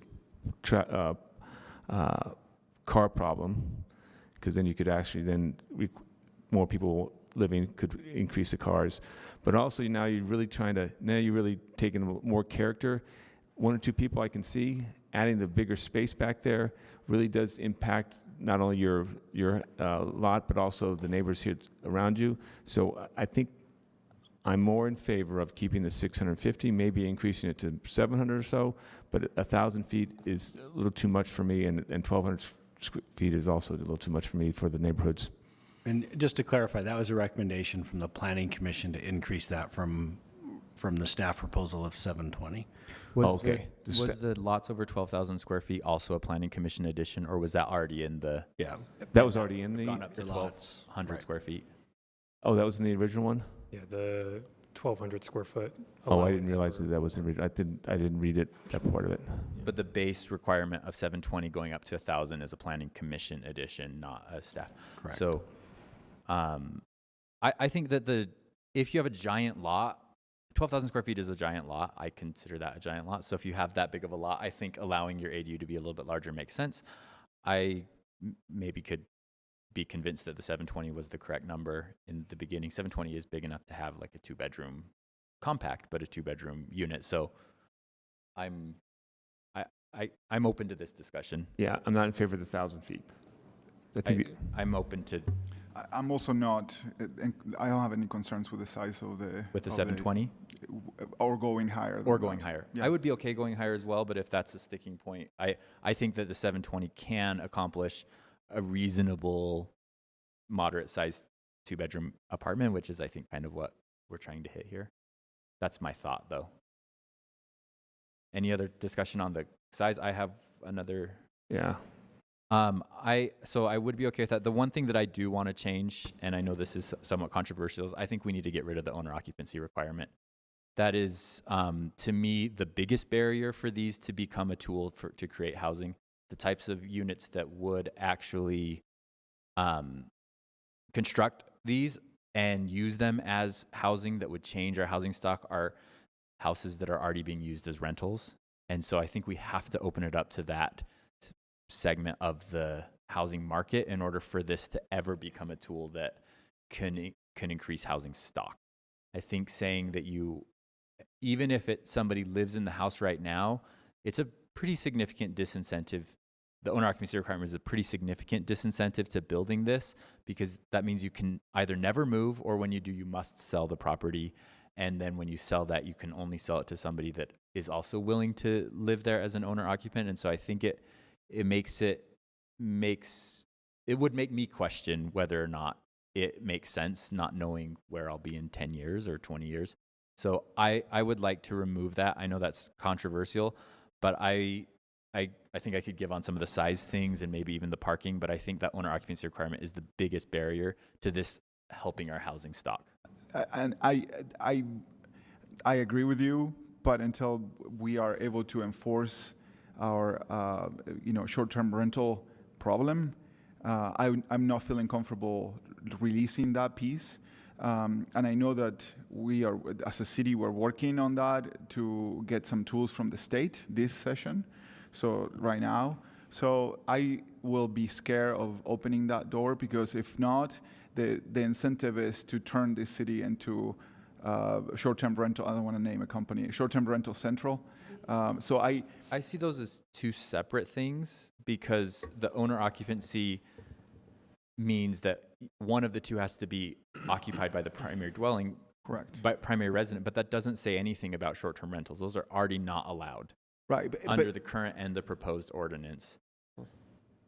But we don't have a way to enforce the short-term rentals. I think that's what we're getting at, is that at least now there's another compliance step that is out there, right? That like you have to have owner occupancy to build this. Whereas right now, I mean, didn't we have some analysis where we'd have to hire like 20 new compliance people just to try to regulate short-term rentals within the city? And so I think that's an excellent point. Until there is an easier and better way to actually regulate short-term rentals, when we look at throughout the city, I think the owner occupancy is, at least, it is a hurdle, you're right, but it's a hurdle that we put there on purpose. But Okay, I guess I'm having a hard time connecting the owner occupancy to the short-term rentals. You're saying that if the owner lives on the property, then they're less likely to run a short-term rental in the accessory dwelling? Well, yes, but no, okay. So we're creating a lot more by removing that disincentive, that's disincentive. We're allowing a lot more ADUs that are going to turn into Airbnbs. Most of them, I will bet, will turn into Airbnbs because we have zero tools right now, almost, to enforce our laws, our ordinances. And right now, even we have, I feel like it will hurt us more than solve a problem on housing. So I'm thinking that I feel like we can do this changes in our ordinance and make some progress on this, and we can just still leave that there until we have some tools to protect our city and actually allow housing, create housing in our city, and then that should be an easy thing to solve soon when we have actual tools and we are allowed by the state to enforce our ordinance, basically. Yeah, so go ahead, Councilman Wharton. For me, I would love to live in a world where we could do that, where we could not have the owner be required. I think there are things that we can't control that prevent us from doing that. The state law is one. But for me right now, getting rid of the owner occupancy is just a non-starter. And I don't like to be that firm in the language, but I got to tell you, the cautionary tale, I think, of the avenues and having absentee landlords is that so many, when in the lower avenues was an affordable place where people bought up homes, the larger homes, and converted them into apartments. And a lot of those owners are out-of-state owners that don't have any particular regard for the housing market in Salt Lake, that are not particularly concerned with providing I think affordable rentals and helping us with the missing middle problem. And I think that removing the owner occupancy requirement will exacerbate that. And I think it will exacerbate the amount of complaints that we get about landlords that are not being responsive to residents and that continue to collect higher rents more and more and more while providing fewer services, fewer upkeep. And I understand completely that the owner occupancy doesn't guarantee that that's solved. You can have an absentee landlord that lives on the property, but it certainly increases the likelihood or decreases the likelihood that you'd see those problems because you have someone that's here that's connected to the community. So I cannot and will not support that unless there's some sort of change to the state law, which I think we'd be holding our breaths from here to eternity if we expect I think that. we all want changes to that state law. Okay, Yeah.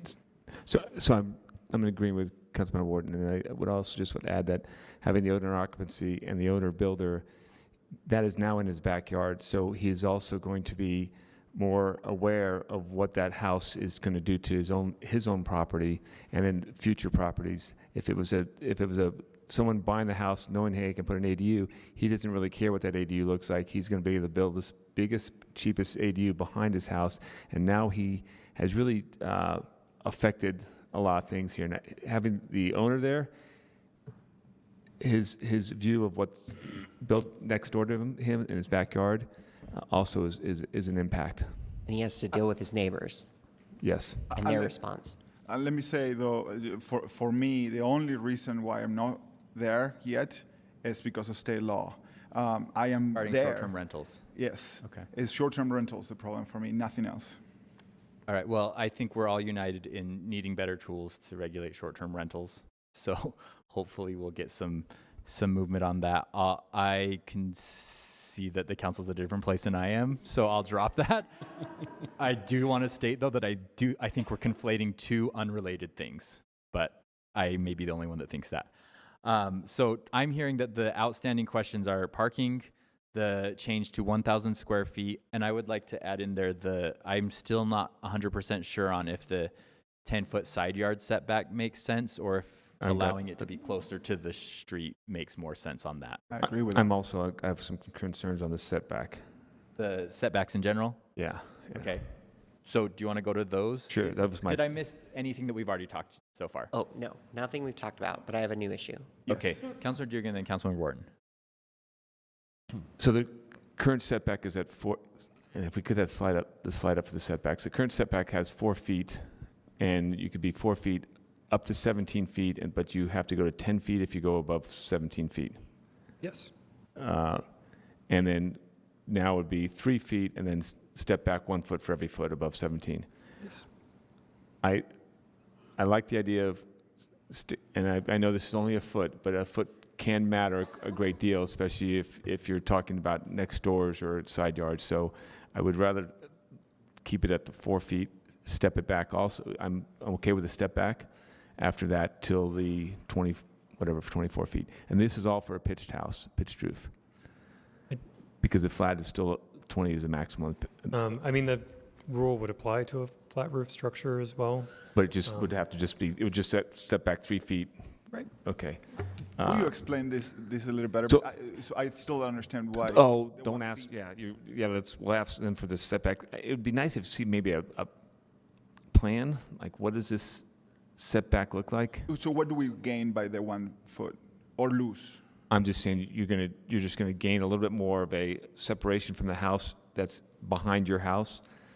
And along, and I'm just gonna throw this on, there's a question about the balconies, and balconies can only face certain directions, is that true? Let me to that.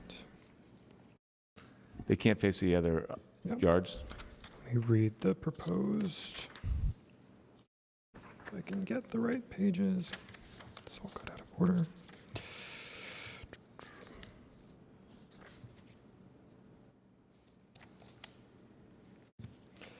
You can look at the balconies of the house. I think the setback, the reason why I'm saying the setback is 1 foot can make a difference if you're looking at a wall of a unit behind you.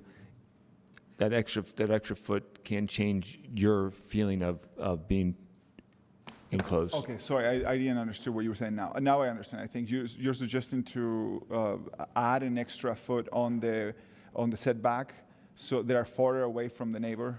Yeah, so right now it's at 4 feet, and they're going to move it to 3 feet. I was seeing keep it at the 4 feet, and then and right now after you go to 17 feet, it has to go to 10 feet.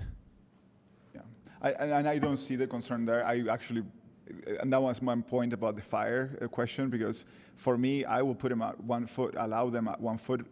I live by school. I have I don't know, it's a 30-foot wall, like very close to my house, and it hasn't stopped me from having a happy life.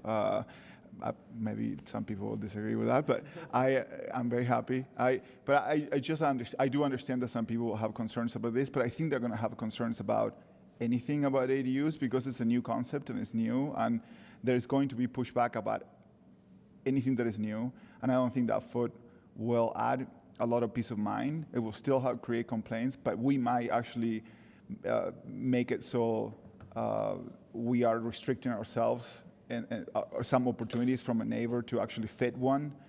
It might actually create, I think that we are creating another barrier, maybe a potential barrier, but I'm open to see what you mean. Maybe I understand it, but right now I don't agree with it. I think I'm okay with where the setbacks are in the proposed ordinance as well. You had a question about the balcony regulations, right? So I'll read to you what the proposed language is.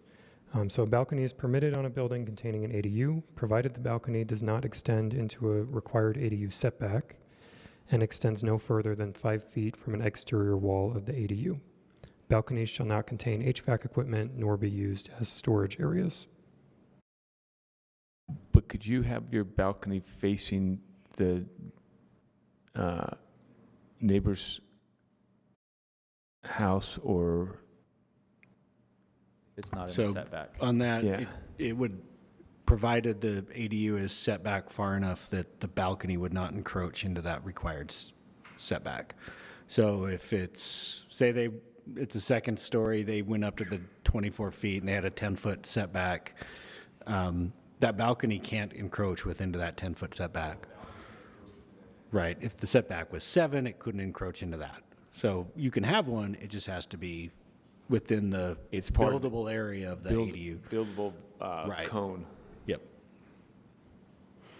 Okay, Councilmember Wharton, you had another point?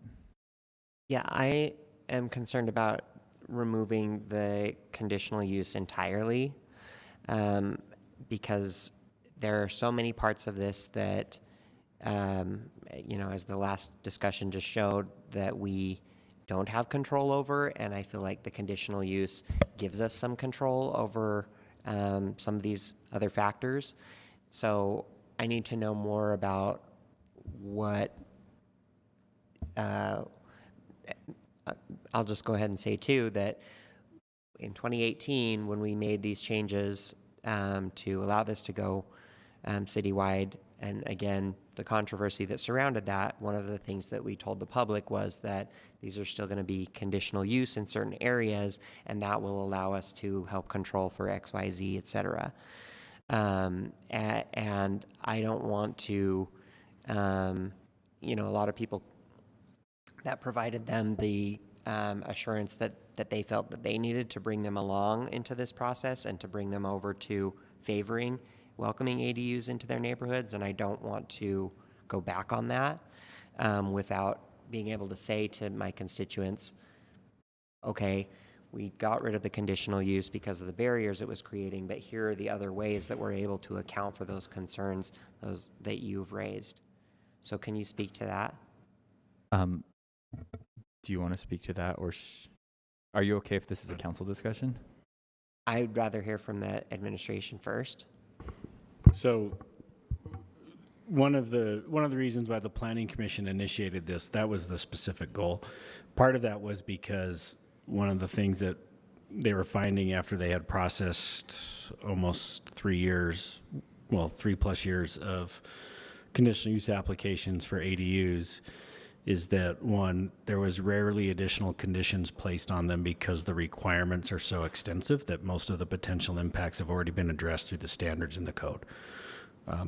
We don't believe that the standards in the code are being modified to the extent that it would create any new impact that doesn't already exist or that was created by ADUs that have already been established following the regulations. 2 is part of the reality that without conditions and a lack of being able to identify detrimental impacts under a conditional use process, that there really is no actual reason to have the conditional use process because there's just not detrimental impacts that have been identified that haven't been addressed by the standards in the code. But are there changes that are in this iteration of the code that would speak to those or better address some of those concerns that we've had in the past? Or are you just saying that earlier when we said, having the conditional use permit or having the conditional use requirement will help us, that it just turned out we were wrong? I think that the standard, if I'm understanding the question correctly, the standards in the proposal, we believe, still address any potential impact that's being created by particularly a detached. That's what we're looking at. The attached ones and internal ones are what they are at this point. And so, when we've analyzed the characteristics of all of the ADUs that have been applied for, we know that most of them are at or just under the maximum square footage. Most of them are less than the permitted building height for an ADU. Mm-hmm. Most of them are actually providing off-street parking even without the need to.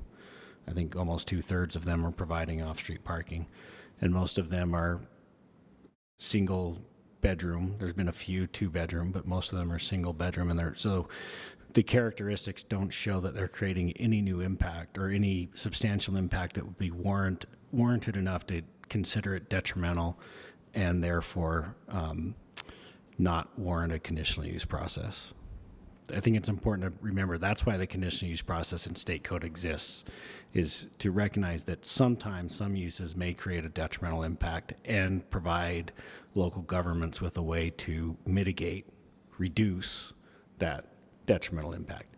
And so far, we haven't been able to demonstrate that ADUs create a detrimental impact based on our experience now of processing how many we've processed. But it is fewer than we had anticipated at this It's point. actually exactly what we anticipated. We did an analysis for the city council before they adopted that, saying if you went through the conditional use process, you could expect between, I think the number was between 25 and 32 per year, and that's exactly what we were getting. Okay. And is that the same for, does the prediction bear out like for all of the different areas? Or is it that there just been more ADUs in the areas where there already were more ADUs, and or is it where we're seeing the ADUs come up is where there's the most amenities. Okay. So the reality is the area around Liberty Park is the area that's seeing the biggest concentration of ADUs, and particularly surprisingly on the west side of Liberty Park, and it's partly because those properties have the ability to add them. There's a historic pattern of having detached second homes on those properties. In fact, many of the alleys have cottage homes on them. Many that have been subdivided off. And it's a place where people who own those properties want to do ADUs. We're not seeing them extensively on the larger lots up in our more suburban residential neighborhoods. Okay. And I mean, this is not an area where I necessarily want to draw a line in the sand, but I do want to talk through this more, because I know that a lot of residents are going to say, you know, this was part of, was our discussions before, and this was, you know, one of those things that helped bring us along. I don't want to lose people and lose support for ADUs because of what we're doing. I want people to see, for them to be more supportive and to see that ADUs can be this solution.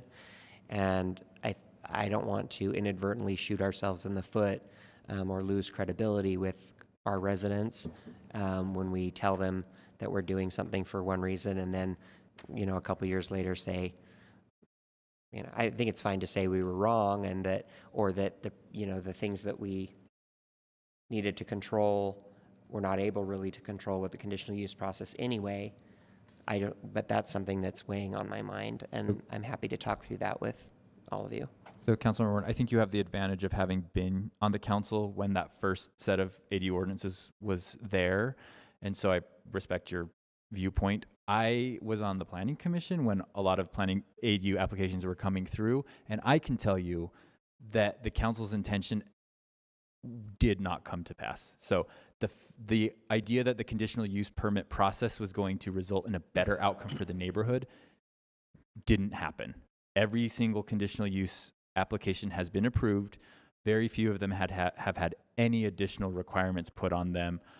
And I would say if you go back and I would just guess that if you go back and do an analysis of the last year and a half of Planning Commission agendas, there's probably a half an hour on every single agenda only reviewing ADU applications, all of which the Planning Commission fully knew what the outcome was going to be, but they had to do that anyway.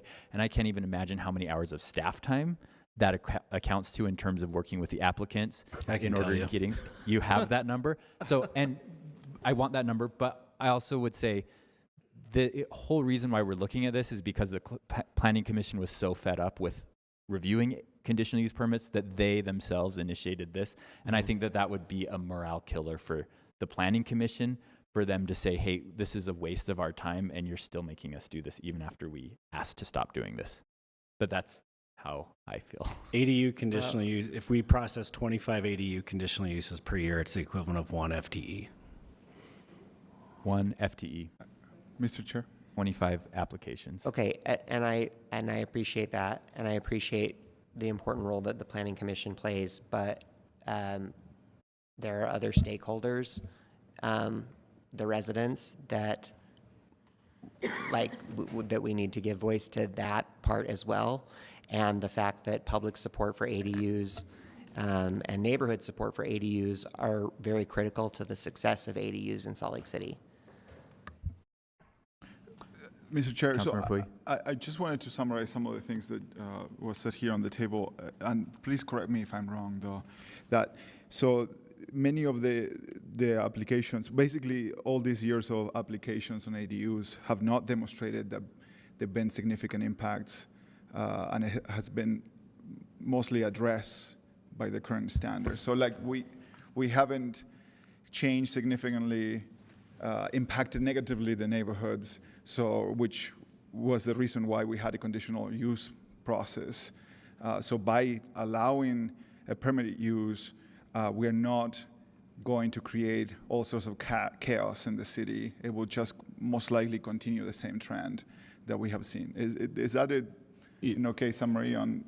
I think that's accurate. I will say that when we say impacts, we think we are including measurable impacts, right? There are some impacts that are personal preference types of impacts that we don't necessarily give any sort of response to.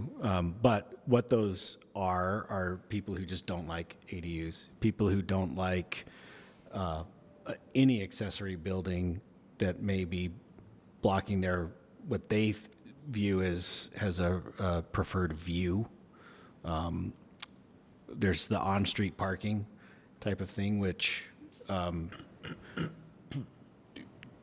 is partly due to not just any sort of ADU that's parking on the street, but any other people who are parking on the street too, and whether or not they choose to use their off-street parking that's on their property or whether they don't have it, there's nothing that requires someone to park their car in their driveway or in their garage. Yeah. They're going to park where it's the most convenient, right? Which is oftentimes on our streets. So those are the kinds of impacts that we can't necessarily do anything about. Yeah, and that is what I meant earlier about hypothetical issues. To me I don't necessarily want to try to solve for hypothetical issues. The data is telling us, and I know that there is a very legitimate concern about the neighbors, and I think it is on us to educate, and it's on us to show the neighbors about this. But I think it doesn't mean that we should hold on a good policy change, on a smart policy change based on the data, based on the information from the administration and from the Planning Commission. And I support in general the changes. I have some questions, but I still think that it is on us to educate and to help. And I know it's going to be rough. There's neighbors that are going to still have concerns about this. But I think the scare is obviously about preferences. It's about no understanding and believing that we're going to have ADUs in every single house. Unfortunately, construction right now is very expensive, and it's not going to happen very often. And this is one of the questions I have about with the administration. Has the administration looked into similar tools like the RDA is looking into to incentivize? And I know that might be a little beyond the scope of the Planning Commission, but has been conversations about this? I mean, I know that other cities not very far from us have looked into a bigger plan beyond what the RDA is doing about incentivizing ADUs through some financial mechanisms. I don't know if this has been a conversation. Have you heard anything about this? There is an internal group considering ways to further incentivize ADUs across, includes the RDA, but there's other entities within the city, other city departments as well. But again, that is above and beyond ours. The types of things that other entities are doing include things like waiving utility impact connection fees, impact fees. There's some cities that are allowing and finding ways to pre-approve construction plans. All of those types of things have all been seen as ways to incentivize and improve production of ADUs. If you look at the cities in the country, up until maybe 4 or 5 years ago, most of those were in the Northwest that kind of led in the United States anyway, that led the production of of ADUs, those were the things that they were doing, was mainly changing processes and waiving fees. Since then, some states have taken state preemption actions, particularly in California, where now you have some cities that are producing, granted, it's, you know, in LA, I think they're producing more than 1,000 ADUs per year. It's still way less than 1% of their total housing stock. And I think that's an important thing. Right now, we're producing less than 0.1% of our housing stock in ADUs. Council members, we've lost all the time that we were ahead, but do you have one last quick comment? Go ahead. Okay, last comment. Go ahead, Councilman Farrell. Thank you, Mr. Chair. I appreciate it. And I actually want to say this is good discussion. And I think that I know that this discussion has been happening for the 5 years before we were on the council, and now the 5 years since we've been on the council. And I don't particularly like to do this, but because I remember it happening to me when I was a newbie. But there is something to be said, and I agree with Councilmember Wharton about having some respect for our constituents that were part of that conversation when we passed this ADU ordinance. I'm all about change. I'm all about making sure that it becomes better than it could be, and I think we had that discussion robustly when we were passing this ordinance of like, yeah, let's look at it. Let's make sure we keep changing it for the better. But there is some, I feel anyway, and I think that, and I don't want to speak for you, Councilmember Wharton, but having been in that discussion, that there's some respect to that prior discussion that we need to have to our constituents and to what we did at that time. Again, all about the changes, all about making this better, obviously, but I think that is sort of part of what I'm feeling and looking at some of these changes is what we went through with those discussions back then, and I'm sure what council members went through before that, and you'll go through when I'm not here and there's somebody new sitting here, but it is something that has to be recognized and be part of that conversation as well, for me anyway, so. Okay. Thank you. So to recap, parking, the size, the setbacks, and I guess now the conditional use are the four things that we're still. So pretty much everything? Yep. Okay.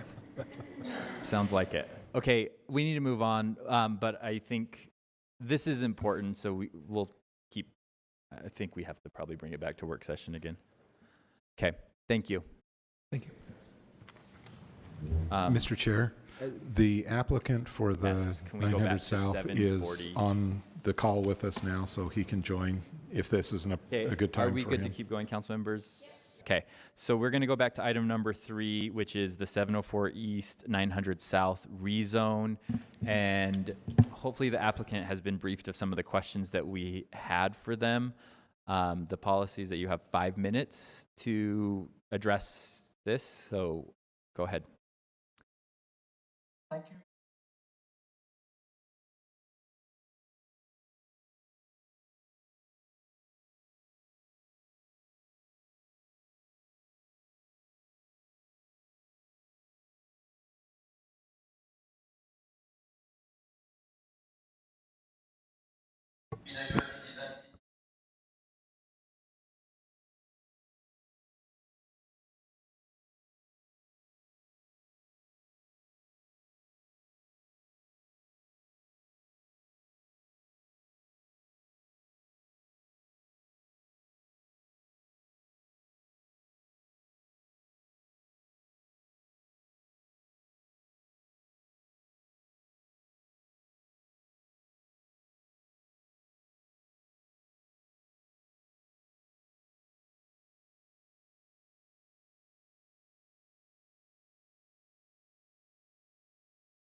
So let's give, I'm going to give you a little history about the property.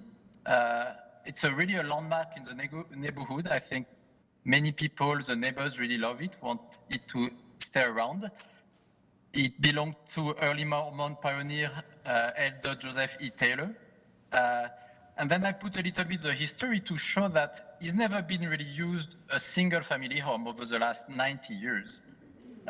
First, someone was running a cleaners. It was a daycare center for over 30 years, and then transformed into a fourplex in the early 2000s by Barbara D. Frisco. who actually invested over $700,000 to restore the house and bring it back in time. So what I had to face, so, I just continue on for Barbara, renting it as a fourplex. Then in September 2020, I had a notice from civil enforcement about a zoning violation. Basically, it's a single family home, and I cannot rent it as a fourplex, which is its current condition. So right away, I reached out to Salt Lake City Planning, and unfortunately, I couldn't get non-conforming use because you had to have this condition before 1995, when the work was done early 2000. So then I had a pre-submittal meeting, January 2022, and then I was redirected to file a rezoning application, which I did last March. Then, processes take a long time. So 7 months later, I get a meeting with the Planning Commission, and my application was denied, the SNB zoning, I believe due to misunderstanding and errors. For example, in the meeting minutes, you can read, Christina Robb stated disapproval of the application, the chair of the HELPCO.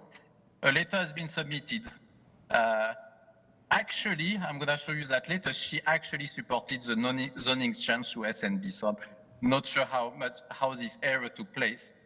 And then you can read, Plan Salt Lake is not supported by this application because the housing laws does not support the goals of Plan Salt Lake. Again, this is completely incorrect. By making my fourplex compliant, this is a net gain of 3 units. So I'm in a complete deadlock. Again, I'm accruing fine over $46,000 a year. I already paid over $15,000 of that. And I'm in the process of appealing property taxes because the action of civil enforcement has made my property value null or negative. Because either I have to destroy my property to make a single family home, or if you look at the income, I'm a huge negative cash flow because of all the fines I'm getting. So let's read that HELPCO later, because I think this is words of wisdom. And everything is there. I think it's a really good way to find consensus. They say we want a stable and compliant long-term zoning solution for my property, to retain the property as long-term rental housing for residents of the city. We recognize the property has a history of non-compliant usage with this zoning. You've got about 30 and we seconds want left. to resolve all issues, They stated only housing, not for commercial, I agree. You can read this later, everything is there. And I'm not sure why this SNB zoning hasn't been through. Hearing the public comments, it's all about, okay, we want to preserve that historic building. The neighbors, the communities attached to this Victorian landmark. Yes, please. Your 5 minutes is up. I do think there are some questions, so you may have a chance to respond to some of those, council members. Yes, thank you. Do we have any questions on this application? Councilmember Petro? My question is more for staff and feasibility. Honestly, the location of this property, I'm okay with it being a group home, right? It's a very high traveled corridor. I am really concerned about the potential demolition of this property. It's way too pretty and way too much of a landmark for us to lose. Is there a developer agreement that we could enter into that not only would preclude the short-term rental, but would also protect the property in perpetuity? Or is that outside of the realm of what we're allowed to do? We did do that recently with the rezone. I think it was in the Fair Park neighborhood on 2nd North, where the owner obviously had to volunteer to enter into that agreement to retain that home, but you could record that on the property. So we've recently had a development agreement that was attached to a rezone that the owner of the property agreed to retain the home as a part of that rezone. And then that was done through development agreement and then recorded on the property. My primary concern is to preserve that historic piece, that historic house, and to make sure that the use of it is legal and non-exploitive. If we can accomplish that, like, I don't care if it's a group home or When you say group home, you mean a multifamily? or even Or like one of an the actual one of the group potential uses they listed that this zoning would allow would be like a residential facility for people who Oh, I need see. care. I mean, that still meets a need in the community. As long as it's legal and non-exploitive, and we get to keep this beautiful structure in our community, that all seems fine to me. But I don't want to pave the way for it to be knocked down and to become a bodega. Yeah, and there's currently no protections on that house now. They could demolish it currently if they wanted to. So is that a question for the applicant, whether they'd be willing to enter into a development agreement to preserve the home in exchange for, I or think, not exchange, but sir, I think I heard you say it is your intention to keep the house, correct? I think I heard that too. Yeah, I love the home. So I'll be very, very happy to enter that development agreement. I want to keep it in its current condition. Again, I was advised to file SNB zoning as the best option. But yeah, my intention is to keep it residential, long-term rental, and in its current condition, maintaining it. I think I'm in a similar place. If we can get whatever staff and the attorney's office thinks is the best way for us to ensure that this stays as long-term rental, and that if we're able to preserve the structure itself, I think that's a win-win. And then allow the 4 existing units, though that they were, I guess, illegal, or currently are illegal, but legalize those and allow those 4 units to exist in the city, but keep them long-term rentals and preserve the historic building. I think we're winning on this one. Yes. And just to confirm, by doing that, the current owner sells the property, that would stay with the property. If it's a development agreement Yes. that would become a deed restriction, then yes. With a deed restriction on that, okay. So, Ale, if you are amenable to those things, then I think it looks like we have a consensus that that's where the council is interested in those 2 goals being accomplished. So if you're willing to do that and work with our staff or planning staff to get that drafted up, I think that looks like to be where the discussion has headed. Do you have any questions for I'll us? be very happy to do that, but is there a way to stop the fine? Because they're fining me $46,000 a year right now. So that's an enforcement. And it's completely outside of my control. That's an enforcement issue that's also outside of the council's control. We can't legally get involved and stop an enforcement thing that's happened.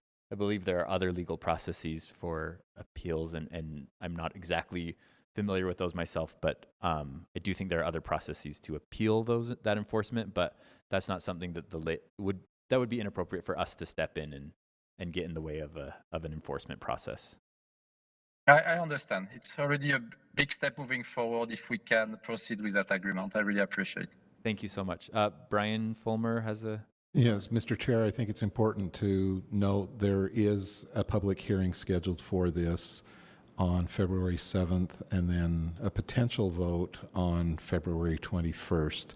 So the council may be in agreement at this point, but there is still the process. Of course. So the applicant knows that and the public knows that. Of course. Thank you, Brian. So we will count at our request, Ali, if you can work on that development agreement, but we will also hold the public hearing and consider any public feedback, and then a final decision is scheduled for February 21st, barring any other delays. Mr. Chair?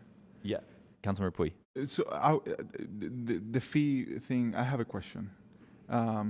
Is there a way to ask the administration to pause this while this process goes through, pending a decision? That sounds like a legal question. Yeah. So let me rephrase the question. This owner is being fined for not being in compliance with the current ordinances, and this body is going to be deciding in the near future, in the next month or so, to potentially make some changes to this. And my question is, could we suggest or ask, or if the administration is willing to pause these fees pending our decision? I don't know. Katie Lewis, City Attorney, do you have a comment on that? Typically, the imposition of the fees is a separate process from what the council is considering. So I'd like to get back to the administration and see where they are in the process and in the enforcement, and then get back to you on that. I can't say yes or no right now. Okay, thank you. I think the reason why I've been hesitant is that feels like using a political process to influence a legal process, which feels off to me a little bit. But if there is some way to do that, And my point is, I think the administration, I remember not too long ago, we talked about parking strips and the enforcement of fines on people that were doing xeriscaping or rescaping the parking strips. And we had the conversation with the administration in this body right here about pausing the enforcement of that. So I am not, I know that this is why this is in my mind, because we already sort of touched on this, but this might be too particular. It might be something that applies to one person. It might be complicated. So I just wanted to leave it out there. But I guess I will wait for an answer. Let's wait for an answer from the attorney's office on that.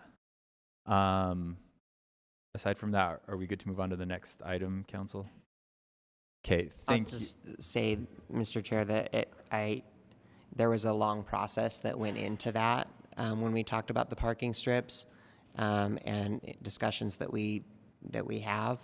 And I have not, typically on the council, we have not seen where we ask about individual projects in an open meeting. And I think that we should have those discussions offline. Okay. Thank you, Councilmember Wharton. Okay, moving on to item number 4. Thank you. Thanks, Brian. Thank you so much. Okay, this is the Rocky Mountain Power rezone. Apologies for the time. Thank you for being flexible. We have Brian Fulmer and Wayne Mills here for this item. Brian, go ahead. Thank you. This is a proposal to amend the zoning map for the parcel at 1223 West North Temple and portions of parcels at 1219, 1275, and 1407 West North Temple from the existing M1 or light manufacturing and TSA SPC or Transit Station Area Special Purpose Area Core zoning districts to TSA UCC, Transit Station Area Urban Center Core zoning. Rocky Mountain Power owns the parcels that total approximately 5.5 acres of their approximately 100-acre site in this location. And the applicant is here and would like to address the council when it is time for that. And I will now turn it over to Wayne. Thank you, Brian. Hey, Wayne. Well, excuse me, Brian already stole my first slide, so let's move ahead to the map. And so this provides a little overview in the purple of the actual boundary area. Next slide, please. And as you can see on this slide here, the portions of the property that are TSA SPC are along North Temple Street, with the southern area more interior to the block, I guess you would say, is light manufacturing. Just a quick overview on the zoning comparison between all these districts. The M1 is a light manufacturing district. It's focused on light industrial land uses with an allowed building height of 65 feet. The TSA SPC is the Transit Station Area Special Purpose Core. It's really centered on large-scale regional activity land uses. Allows a mix of residential and commercial land uses, and a allowed building height of 75 feet. So with the proposed zone, next slide, please. And let's go to the next slide. So the TSA UCC Transit Station Urban Center Zone, which is the proposed zoning district, is really the highest density intensity of the TSA districts. It allows a mix of residential, commercial land uses. It also allows the highest building height in the TSA districts of 90 to 105 feet. Next slide, please. This particular property is actually adjacent to the Jordan River corridor, and there is a protection overlay zone along the Jordan River. That zoning would still apply, that overlay would still apply. It applies specific development limitations to within certain distances of the river corridor itself. Next slide. Just a little overview of the master plans and city goals. The project is supported by Plan Salt Lake principles and initiatives. The area is also discussed in the North Temple Boulevard plan. The North Temple Boulevard plan isn't real specific on the future of this site. There are things in the plan that are supportive of this. This proposal isn't necessarily in conflict with the plan. It's just at the time the plan was developed, it wasn't really anticipated that the Rocky Mountain Power site was going to be redeveloped in the future. So some things in the Planning Commission staff report, we did pull in some statements of how this particular project could be considered in support of the plan. Next slide, please. The Planning Commission held a public hearing on September 28th, 2022. Just a couple of the topics of discussion. They were asking a bit about the rezoning of the property prior to a broader master planning effort. And there was a discussion about the immediate need to construct a headquarters to support the power operations for the city. There's also some questions on the location of the proposed rezone and how it's not along street frontage. The applicants had responded explaining that it really meets the needs of the operations of having that operations building interior to the block, while also providing an opportunity for future redevelopment of along the street frontage that would capitalize more on the transit corridor. The Planning Commission recommended approval of the zoning amendment, and that was a unanimous decision. Next slide, please.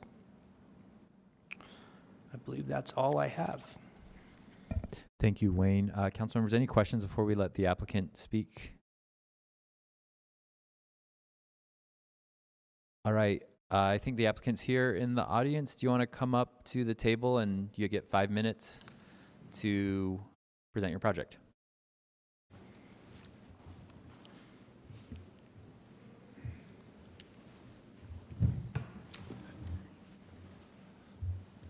Howdy. My name is Chris Parker. I'm with Give Communities, which is the lead consultant on this project. I'm joined by Mike Jensen, Rocky Mountain Power. Could you pull the microphones a little closer to your mouth? I was apparently unable to be heard in the last discussion very well, so. I'll do that again. My name is Chris Parker. I'm with Give Communities. We're the lead consultant on this project. Mike Jensen with Rocky Mountain Power. Susan Petheram with FFKR. And for a second we thought, and I do think we have some slides, I thought we'd talk a little bit about why we're here. Rocky Mountain Power has been a bastion of the West Side for as long as I have been alive. They are looking down the barrel of not only providing secure and reliable power to Utah, but also what tomorrow might need. Not commonly thought of as their role is them being the central node in both an attack on climate change as well as clean air. The way to get both of those outcomes is for transportation and buildings to move from dirty sources of power to clean sources of power, and that's going to mean a radically different need for infrastructure for Rocky Mountain Power going forward. Their existing headquarters also were constructed at a time when we didn't quite know exactly what was going to go on seismically in this zone at some point.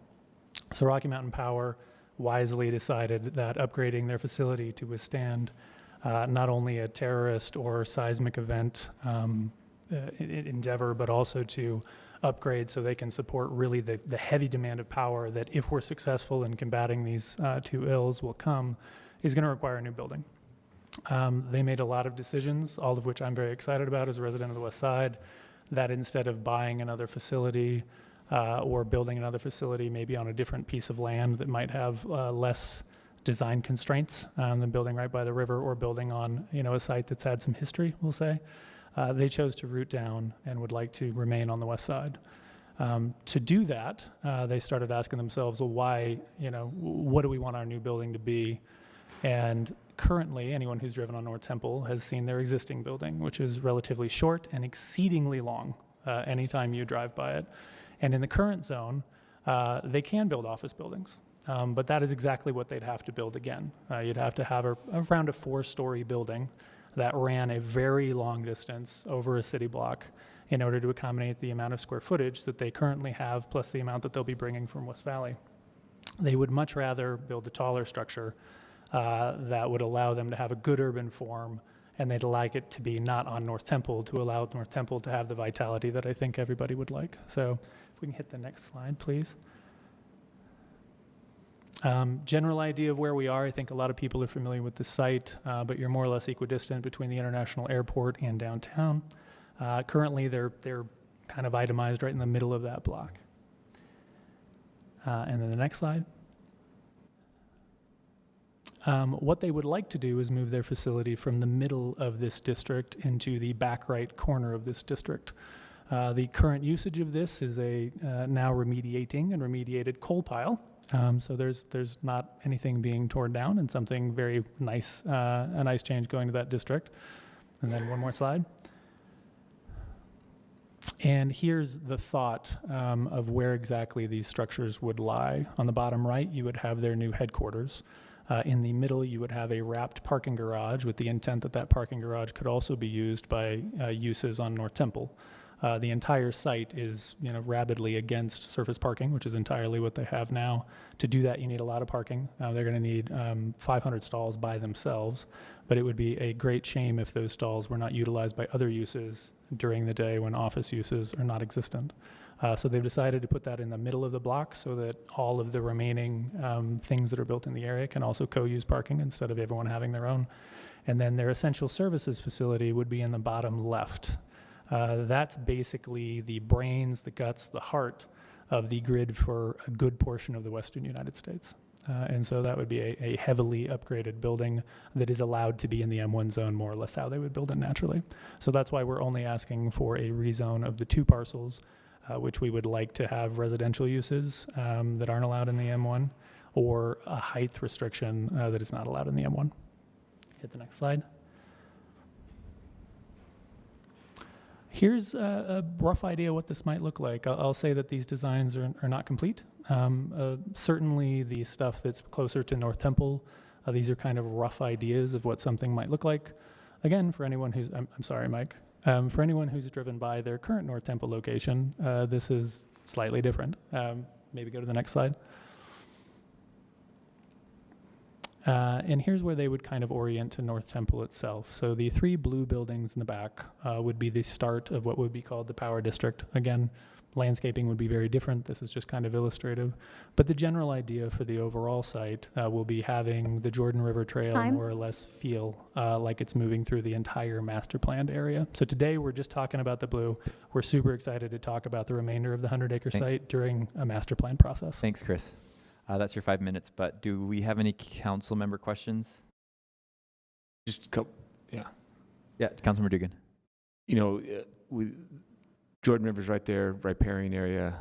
I've had some discussions recently just about bird impact on windows and collision-free window dressings.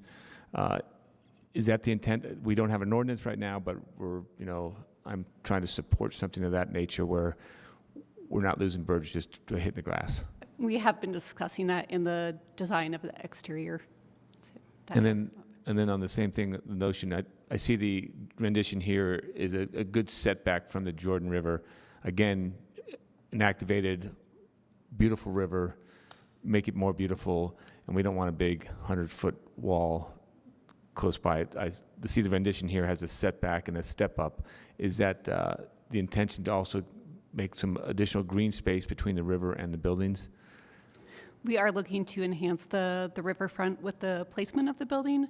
So honoring that riparian setback and then having an additional buffer to provide, just sort of a new front along that western bank of the Jordan River to make it more of an amenity. Okay, and then, sorry, last question, just on this. The proposed rezone allows for a variety of residential uses, but you're not looking at residential units. This is all office and other building. There will be residential uses wrapping the parking garage, so it doesn't present as a parking garage. Okay, all right, that's helpful. Is that I had a question on that. Is that like a future phase thing? That's kind of what it looks like from this image. It is. So that's a development proposal that will be issued separately from Rocky Mountain Power building their headquarters in the core garage. Well, and then the North Temple is potential future phase, and that will happen after a master planning process. The garage itself will be built in tandem with the headquarters. But the wrapped residential. That'll be built at the same time as well. Same time? Well, the core of it will be built at the same time. The tenant finishes might come in afterwards, but that'll all be built as one structure. So from day one when you open, we're not seeing a parking structure, we're seeing a residential building with a parking structure buried inside of it? Correct. That You is the will. hope? Yes. Sorry. Okay, great. The whole goal is you will not know a parking structure is there from your entry into the site. Mr. Chair. Councilor Fowler?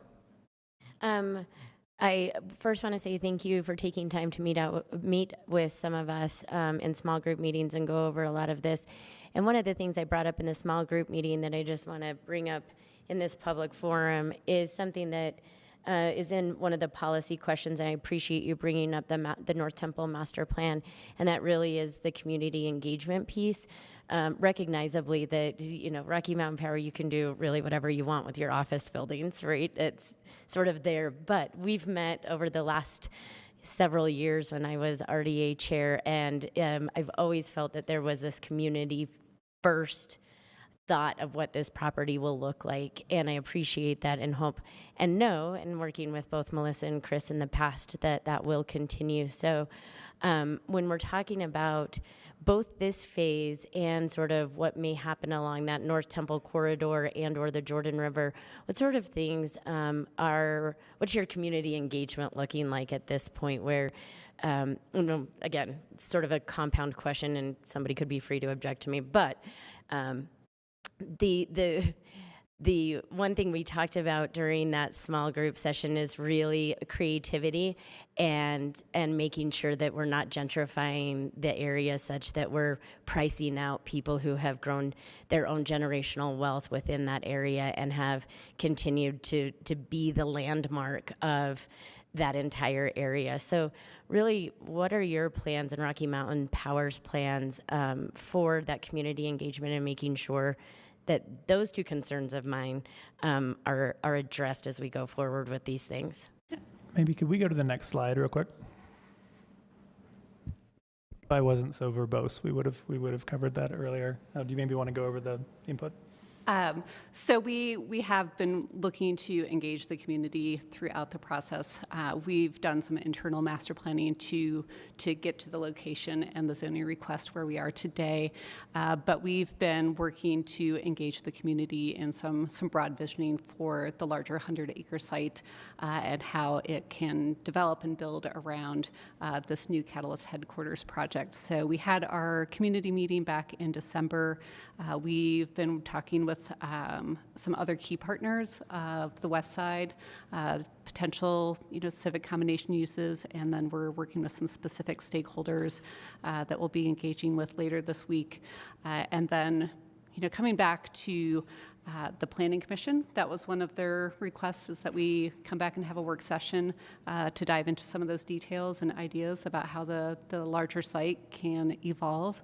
So we're just looking at that pattern of going through these different groups and incorporating that into our master planning process. Great, thank you. And then just real quick on your rendering, and I know I don't take any, I've learned my lessons, I don't take any renderings as law until it's been built already. But I no, this is really dumb, but I really do like that the smokestacks are still in part of the renderings. So, just throwing that out there. That's not dumb. That has been a key move of the master planning process to date, is that those stacks can become that visual icon of the site. So the intent isn't for the headquarters building itself to be that icon, but using those stacks to be that landmark of Rocky Mountain Power and the history of the site and how it will continue to serve as that headquarters for Rocky Mountain Power moving forward. I agree with you on that. And I think that I got corrected last time, or someone got corrected. They're called steam stacks or something, X. Yeah. But yes, I agree 100%. I do have a question, and Councilmember Dugan reminded me of this, or made me think of this. I saw that you have a setback on the riverside. You potentially going to have some open, green space there. My question is, are you committing to keep that open to the community? Are you going to plant a fence? Are you going to put a fence on your property line there? And that to me will be a problem. Because when we're talking about engaging the river, I do want your employees to engage the river and enjoy the river, but I also want the community to maybe participate of this. And I think it's an amenity for all of us. And right now we can all improve on this. And I think you're going to bring a lot of life to that riverside. But my concern will be if you put up a fence around your property line in that side that prevents people from stopping there for a minute or walking through it. And I know that it is your property and you want to keep some sort of safety and security, but that to me will be something that I will have issue with. And I can speak a little bit to that on the on kind of the pink side of the last slide, the North Temple side. There's actually going to be a requirement for ground floor activation and retail. So not only will it be accessible, but it will be activated. And the river really could be this amazing amenity for that area. It's not commonly thought of as much unless you bike it like I do, but with active uses on that river. Thank you. Thank you, Councilmember Pui. It looks like there's no more questions on this item. Thank you for your presentation. As a reminder, we've got a public hearing set for today. Is that right? Set public hearing. Oh, set public hearing. Hold the public hearing on, I can't read the dang thing today. February 7th, and then tentative action on February 21st. Thank you. Thank you. Thank you. The next item is a tentative break, and we are 7 minutes behind the scheduled time, but we had a great discussion. So why don't we come back in 20 minutes, 4:47.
City and council members, we are going to move on to item number 7, which is the city's annual financial audit report. But before I do that, the whole agenda is just getting shuffled around today.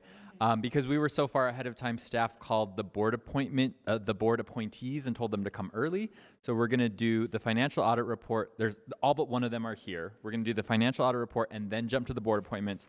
And then we'll go back to item numbers 8 and 9. On the agenda. So let's go with the financial audit report. And at the table is Mary Beth Thompson. I think we have auditors as well.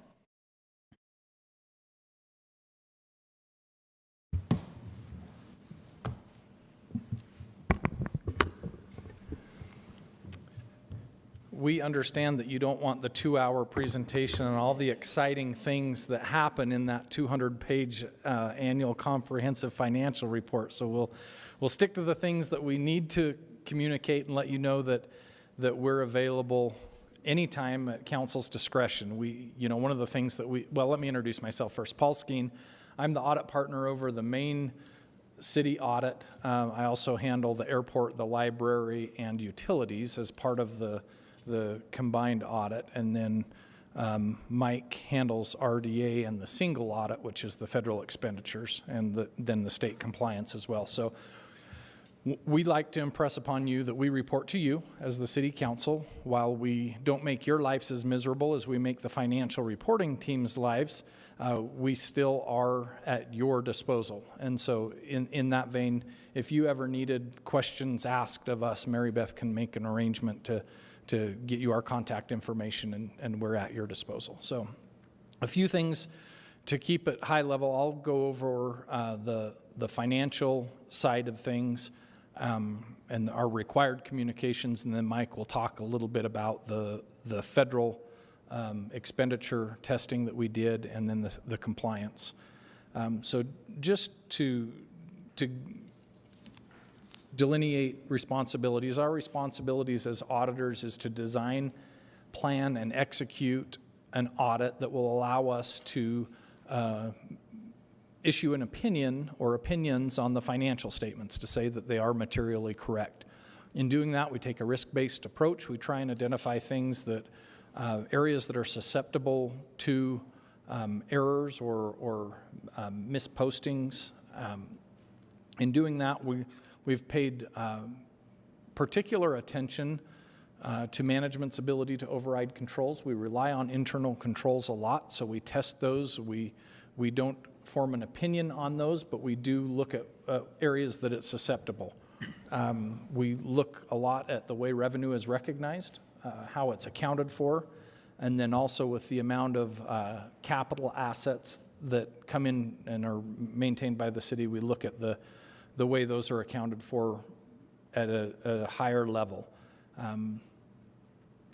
There are a few things that, I'm going to, in consideration of your time, I'll skip a few things that you can read in the letter. Okay. But one thing that's important to understand is that we are independent, in fact, from the city, from management. There are no economic or other relationships that would cause us to impair that independence in any way.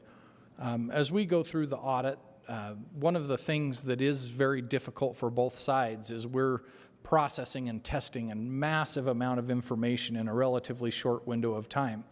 And so the city's financial team is closing the books, finishing areas as we're testing alongside and behind them. And so there are times when they haven't completely reconciled when we're starting our testing. And there are a few entries that came up during the audit that stem from this process. It's not something that's overly concerning to us, but those are delineated in the letter that you have received or will receive. There were no disagreements with management. There were no outside consultations. no other findings that we felt would cause alarm or concern with the financial reporting process. One thing that I did want to report is as we went into this audit, we were lucky to kind of have our same team. There's a lot of turnover, particularly at lower levels, but much of our audit team is in place from the year before and several years before that. One of our concerns going in this year was Teresa Beckstrand has been with the city for 25 plus years. She's always been involved in the reporting process and has been critical to that process. So we, in our skeptical brains, were playing worst case scenarios and thinking how that could have gone awry. But Mary Beth, Russ, their team did a phenomenal job of keeping the ship righted. And so they far exceeded our expectations on what would have happened with a loss. You can't possibly replace someone with 25 years of experience just like that.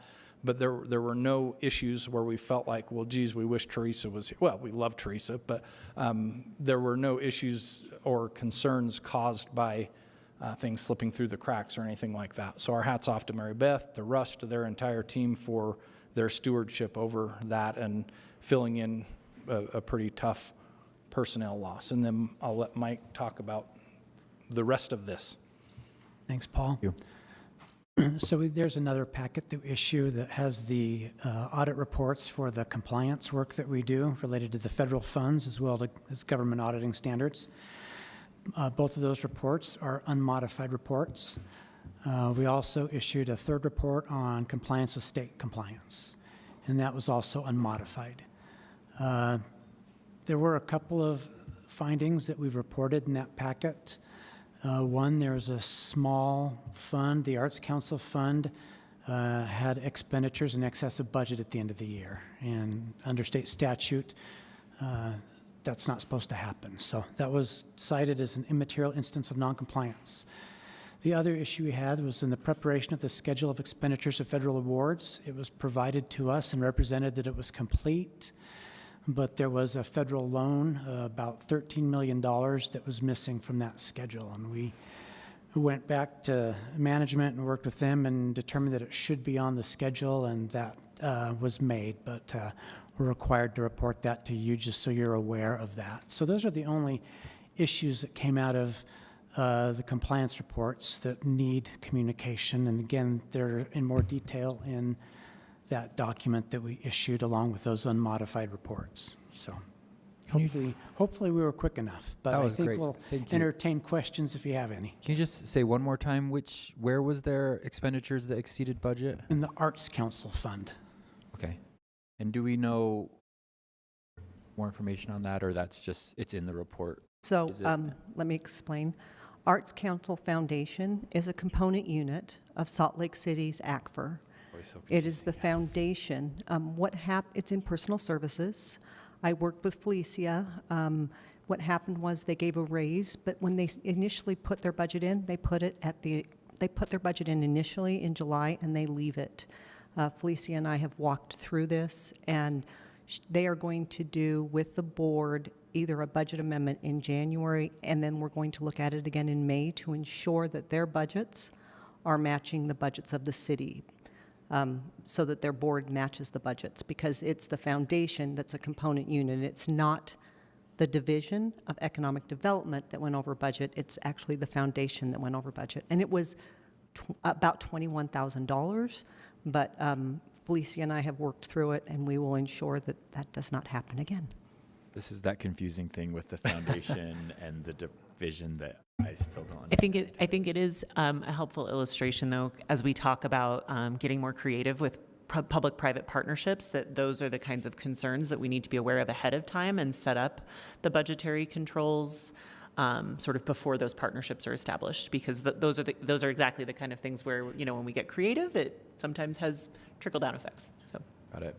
Well, thank you for your work. Council members, any other questions on the audit? Yeah, Councilmember Fowler. Just some more information on that federal loan. Mary Beth, or somebody may know where that came from. Yeah, that's the WIFIA program. So the one in utilities, water, infrastructure, and finance, and Innovation Act. I can't read my writing. It's too So it's small. the WIFIA loan program. What we do currently to date is we pull from two funds to look at our grants program. WIFIA was not in that funding. The new ERP will change that significantly because it's got its own grant module. So the WIFIA loan will be sitting in that grant module. So when we pull that document to give to the auditors, it will be complete and whole. Whereas this way it was sitting in public utilities financials and not sitting in the grant funds instead. That's how we missed it. And just to tie the financial side to the compliance side, in our audit of the utilities, everything was accounted for properly with that loan. So there was no impropriety or anything like that.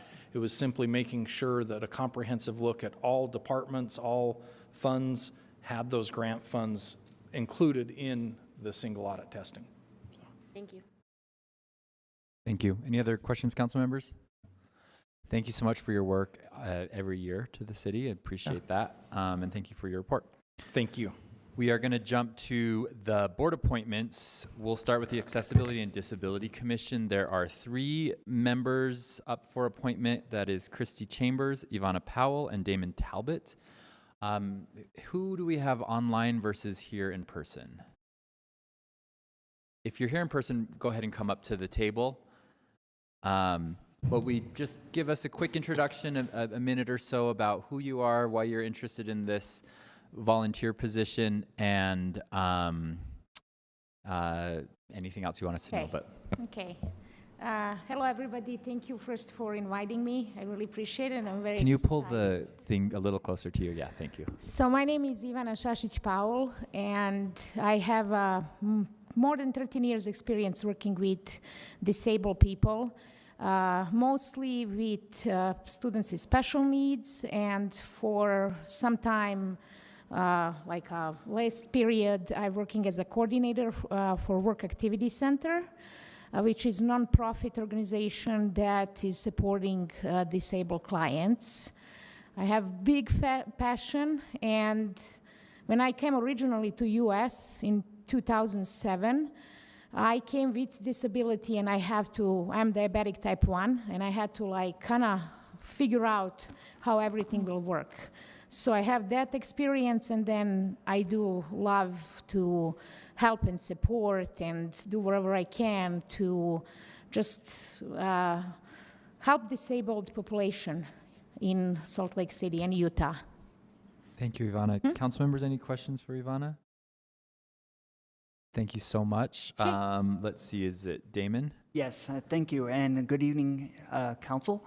My name is Damon Talbot, and I've currently been a resident of Salt Lake City for about 5 years, though previously I've lived here off and on for over 25 years. So I've also suffered from disability myself, so I have dysautonomia. It's a rare neurologic condition. If I ever pass out, don't call 911, I'll be back in just a minute. And then I also have bipolar and severe depressive. So I've used those tools to just really, rather than live with a disability, I've used them to my advantage and learned how to advocate. So currently I work at the Salt Lake Community College in their Disability Resource Center, where I work every day with students suffering much worse disabilities, but living their dream to get their educations. And then I'm a member of the Alliance House, a clubhouse I believe Councilor Mono has visited, and I invite all the other council members to take time to come have lunch there sometime and learn about the amazing program here in Salt Lake.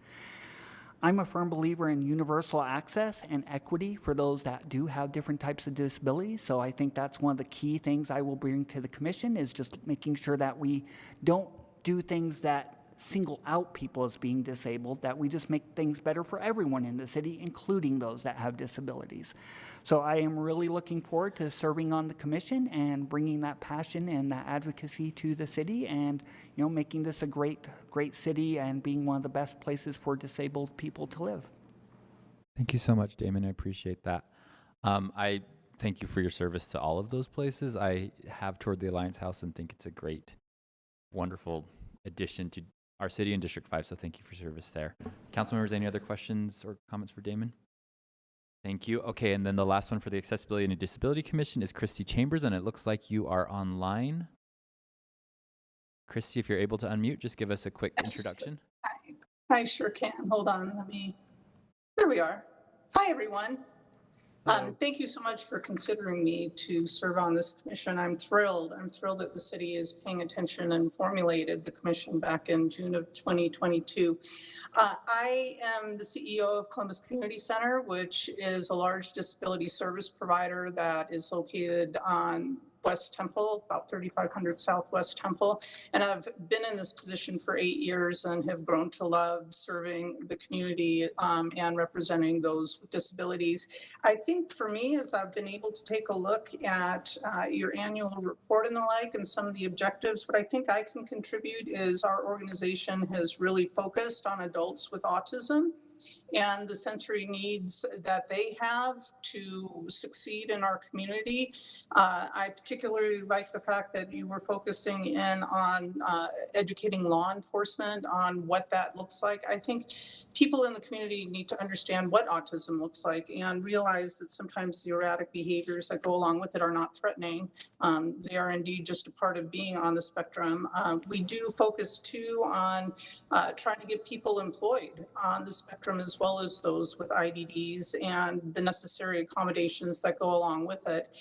So I'm really excited to kind of bring that perspective to this commission, as well as I would be honored to serve Salt Lake City in an area, again, that I've grown to love. So. Thank you, Christy. Council members, any questions or comments for Christy? I just want to say thank you to all three of you for being willing to serve. These are sometimes well, they're definitely volunteer positions, sometimes thankless, but very important for us to get your input and your specific lived experience and expertise in your professions to help us make a better city, and in this case, a better city for everyone, including those with disabilities. So thank you so much. You will officially be confirmed tonight as part of our consent agenda. You don't need to come to that meeting, but you're of course always welcome to join us at our formal meetings, but we won't be addressing, there won't be a specific time where we ask you to speak at that. So no news is good news, assuming that you can assume that you'll be confirmed tonight. Thank you. Thank you. Thank you. Thank you. Let's see, it sounds like we had one of the two for the Racial Equity and Policing Commission. Do we, I think we had Olivia, but not Uliva. Olivia, thank you. Why don't we, so that Olivia does not have to wait longer, why don't we just go to them? Olivia Joylani Kavapalu. Are you here? Hi, yes, I'm here. Great. If you'll just give us a quick introduction to who you are and why you're interested in this position, and go ahead. Hello, council members. My name is Olivia Joylani Kavapalu, but I just go by Joy. And I've been a Salt Lake resident for the past, well, my whole life, so the past 22 years. And I was interested in joining this board because through my undergraduate experience at the University of Utah, I had the opportunity to learn a lot about what policing looks like in our community, in this country, and how it affects people like me, the Pacific Islander community specifically, but also Black and Brown people. And through that, I became really encouraged by the work that has been happening and the conversations and dialogue that the board facilitates. And so when presented the opportunity, I was ecstatic to offer up my time.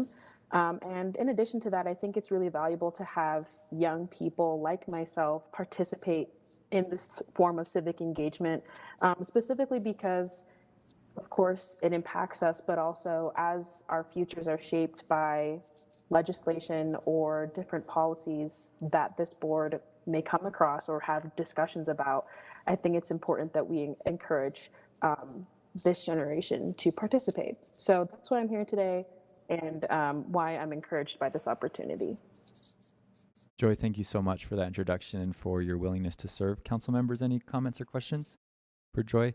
Thank you. As I mentioned before, you will officially be confirmed as part of our consent agenda tonight, but you do not need to attend that meeting. And again, thank you so much for your willingness to serve Salt Lake City in this very important position. Thank you. Oliva Guadarrama is not here yet and will come later, so we'll come back to that board appointment. And that means we are jumping around again back to item number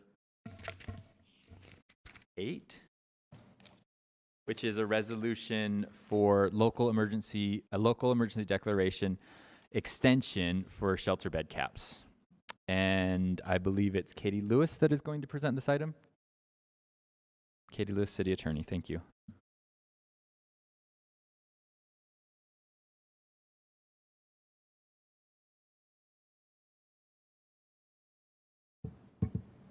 Hello, council members.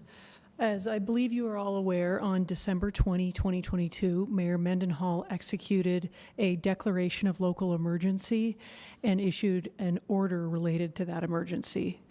The declaration stated that because of extreme winter, snow, and freezing temperatures, it was necessary to declare an emergency and also issue an order waiving overflow emergency shelter caps for all shelters in Salt Lake City for an additional 25 people when temperatures were below 32 degrees Fahrenheit.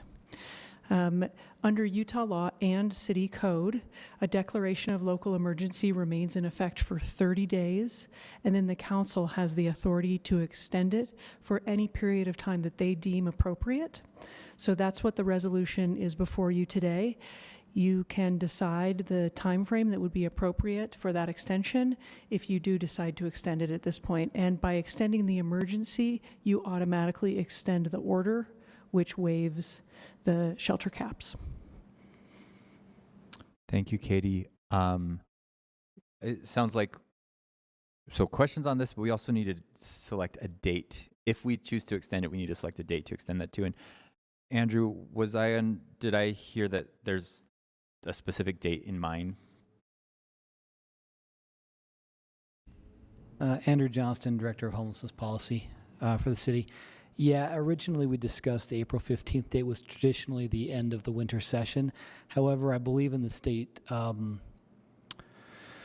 legislation identified the end of April 30th. And so the shelter providers are working under that assumption and would be happy to have that be the date for the city. This would not, though, apply to St. Vincent de Paul overflow, which by the existing conditional use, I believe, is restricted to April 15th as the last date.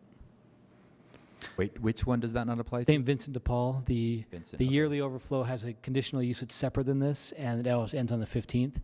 However, the state one that overrode the local HRC conditional use identified April 30th, I believe, as the end date for that legislation. And what the mayor did was increase an additional 25 above that. And so we're looking, if we want to match the mayor's intent and the state legislation, would be April 30th. Am I understanding that correctly? Okay, council members, questions? Great. It looks like we don't have any questions on that.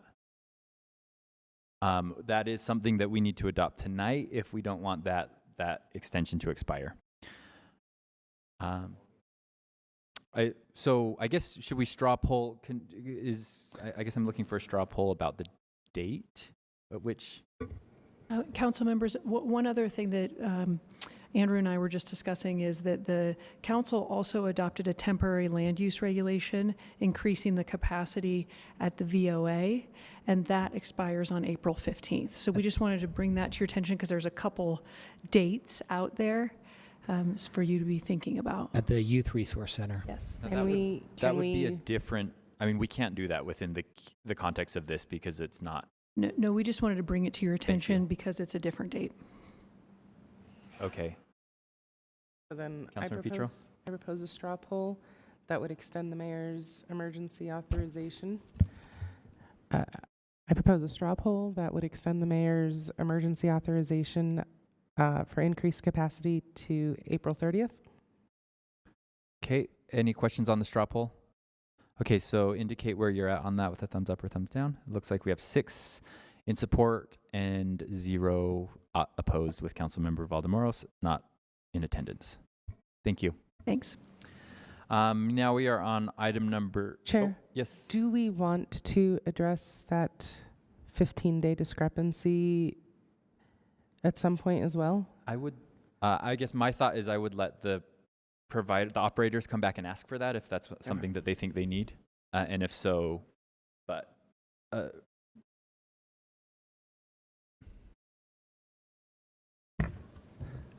So for the Youth Resource Center, there's not an existing state statute that would conflict date-wise with it. So there's no issue there. I think in the current resource centers, the adult ones, where the state had authorized their increase until the 30th, and if we only did the 15th, there might have been an issue there with decreasing beds for 15 days. But I think we could talk about the Youth Resource Center if that's something of interest to the council and figure out, if you want to align that with the April 30th, we could talk about how to proceed there. In your expertise, is that a necessary gap, the 15 days at the end of April? Is that a time when we're going to have a lot of emergency situations, or?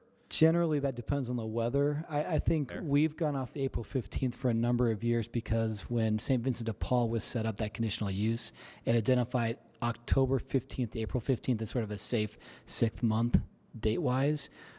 But that was just assuming the weather cooperated, so it's always hard to tell, to be honest with you. And because you could only do it for 6 months, that's why that sort of limited. Like the earlier you did it in October, the earlier you had to end it in April. So there's not a magic date in April, unfortunately. I apologize for that. Well, I'd be open to discussing that if the providers think that that is necessary, but I say we let them come and ask us for that. Is that fair? I could go back to Volunteers of America and ask about the Youth Resource Center specifically and see if they would see a benefit to extending for 15 days if you would like us to do that. I think so. Yeah. Okay. No harm in having the conversation. Sure. Thanks, Andrew. Thank you. Okay, item number 9, which is an amendment to the zoning text pertaining to the use of landscape materials. This is something that will be presented by Nick Norris, Planning Director. I think there's a presentation that would make it a lot easier for me to discuss this. But while we're waiting for that to load, this is in reaction to a couple of things. One is there are a number of rebate programs right now that are, oh great, thank you. If we can go to the next slide. So there's a couple of rebate programs that give people a financial incentive to remove turf and replace it with more water-wise landscaping. Right now, Salt Lake City is eligible for one of those rebate programs that's administered from the Central Utah Water Conservancy District. There's a second program that was a pilot this year that was administered through the Department of Natural Resources, which Salt Lake City was not an eligible city for. The reason for that is because that rebate program required certain provisions in a landscaping ordinance. The Central Utah Water Conservancy District rebate program is changing on March 1st of this year to also require local governments to adopt certain landscaping provisions in order for residents of those cities or property owners to be eligible for those rebates. That particular rebate program, Salt Lake City property owners are the largest, the majority of the rebate dollars issued go to Salt Lake City residents versus everywhere else within the Central Utah Water Conservancy District service area, which is most of northern Utah. Next slide. So just to recap what these were, this is the Department of Natural Resource. It's $1 per square foot rebate if you replace turf with drought-tolerant or drought-resistant landscaping. This was funded by the legislature.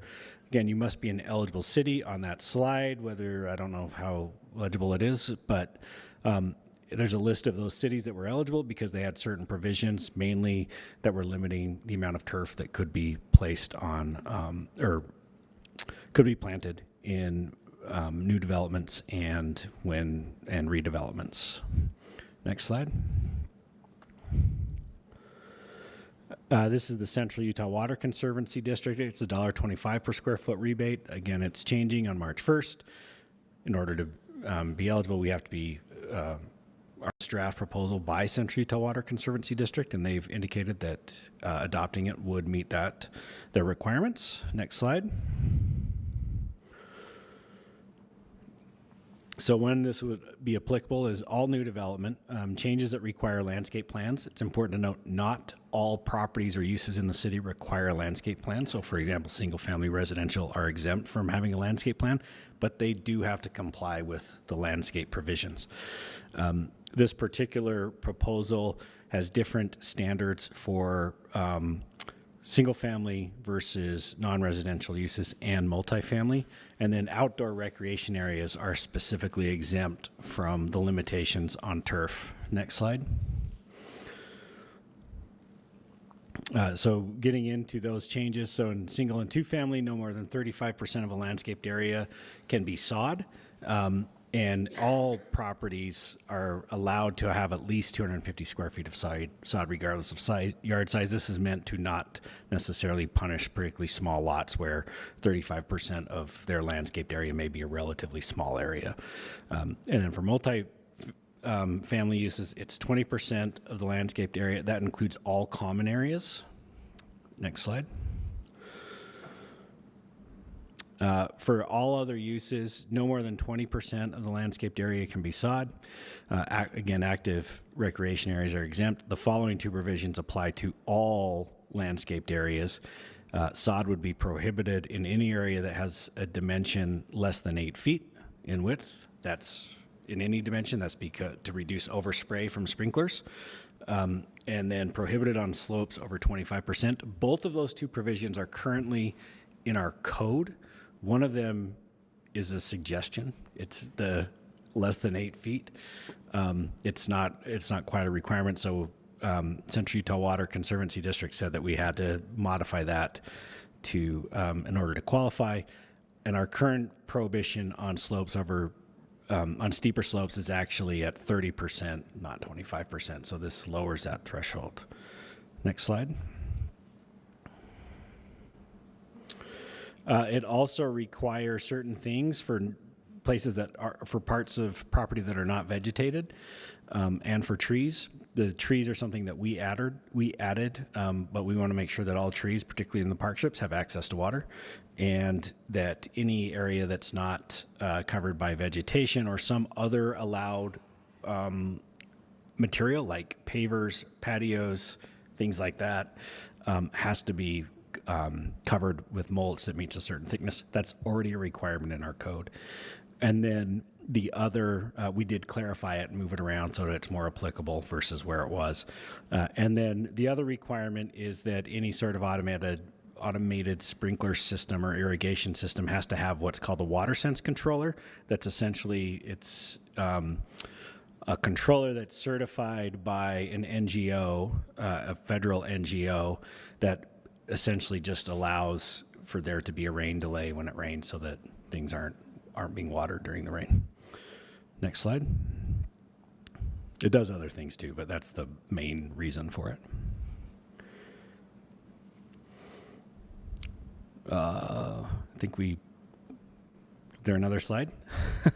We went real quick and then came back. Yeah, I think we did. That seems to be the last slide I've got right. in this deck. Well, that is the end of it then. Again, these aren't very extensive changes. The idea is that as we're doing a more comprehensive change to our landscaping code, that all of these will remain in there so that we remain eligible for those rebates. And we expect rebates to actually grow. There is, I think, a funding request at the legislature this year to reestablish that pilot program from this last calendar year. That's it. Am I understanding it correctly that these current changes on the table right now are just to get us in compliance with the requirements so that our residents can qualify for the rebates, but there's more changes to come that we are a bigger, broader, more comprehensive so approach. Now's not the time to discuss everything in our landscape ordinance Really? that's coming, right? Okay. Yeah. Any questions, council members? Okay. Awesome. Thank you, Nick. Thank you. Let's see. How are we doing on our last board appointment?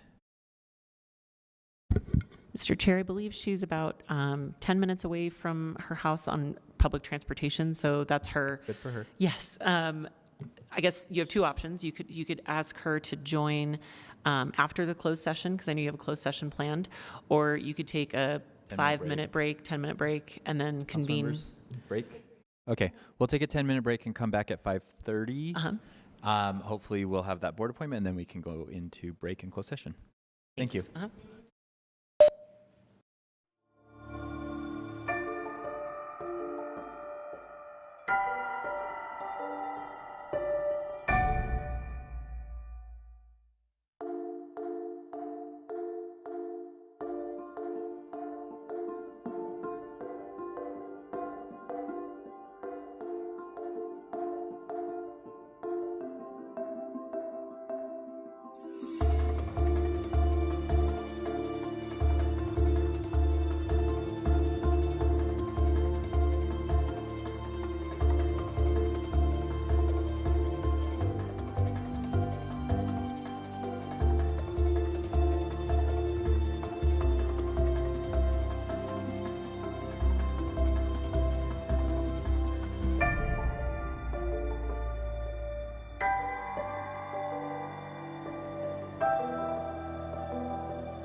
for your patience. And it looks like we have Olvia Guadarrama online. Thank you for joining us. Yes, thank you for waiting. I'm so sorry. That's no for the problem. rush Thank here. you for riding the bus too. It sounds like, okay, so while we've gone through the other ones, what we are looking for is just a quick 1 to 2 minute introduction of yourself and why you're interested in serving on the Racial Equity and Policing Commission. And this is just a chance for you to introduce yourself to the council. So go ahead. All right. Well, my name is Ulvia Guadarrama. I am originally from Mexico City. I am legally blind, and I work with the Division of Services for Low Vision and Blind Individuals. I was interested in this position because I, as a Hispanic, have very concerning thoughts about interactions with diverse communities and police officers. I have been aware of how when you get pulled over, if I'm with someone, I will notice their tone of voice, and I will notice their language and what they inform you of. And I have not had any experience that have necessarily been awful or anything like that, but I have heard some stories where it raises my concerns, and the most concerning one at this point was just an officer with the UTA, and he had stopped my nephew, who is he's a U.S. citizen. However, he has just recently come from the Mexico, and he was stopped by an officer, and he was asked for his Social Security, and luckily he had that because he was just commuting from Salt Lake to Brigham, and so he had that, and he showed him the Social Security and his birth certificate, and I feel like where that was appropriate for him to show it because he is a citizen, I felt like that was inappropriate, even just for the UTA police. And so I think that there are things that can be addressed and done differently, and still respect the other individuals. I feel like that confrontation with my nephew could have gone another route. Olivia, thank you so much for that introduction. Council members, do you have any questions for Olivia? Okay, thank you. Olivia, you'll be on the consent agenda this evening. You don't need to attend our meeting tonight, but thank you so much for your willingness to volunteer and spend your time with Salt Lake City. Yeah, no worries. Thank you so much. And I'm sorry again for keeping you guys waiting. No worries. Thank you for joining us. Thank you. Have a good day. Let's see, council members, I think we do not have, we're on to report of the chair and vice chair. I think there's no report from the chair and vice chair or the executive director. So that moves us to our closed session. I believe we do have one scheduled for attorney-client matters. I need a motion. Mr. Chair, I move that we enter into a closed session for purposes of attorney-client matters. Second. Okay, I have a motion from Councilmember Fowler, second from Councilmember Dugan. Is there any discussion to this motion? Okay, I'll roll call. Councilmember Dugan? Yes. Councilmember Pui? Yes. Fowler? Yes. Wharton? Yes. Petro? Yes. And I'm a yes. That passes 6-0. So we will be moving into closed session, and for the recorder and the public, we will be moving from after closed session. We'll be going to break and moving directly into our formal. So this is the adjournment of work session. Get that all. I just need to confirm. I didn't hear Councilmember Dugan's vote on the closed session. Yes. Thank you. It was yes. So 6-0.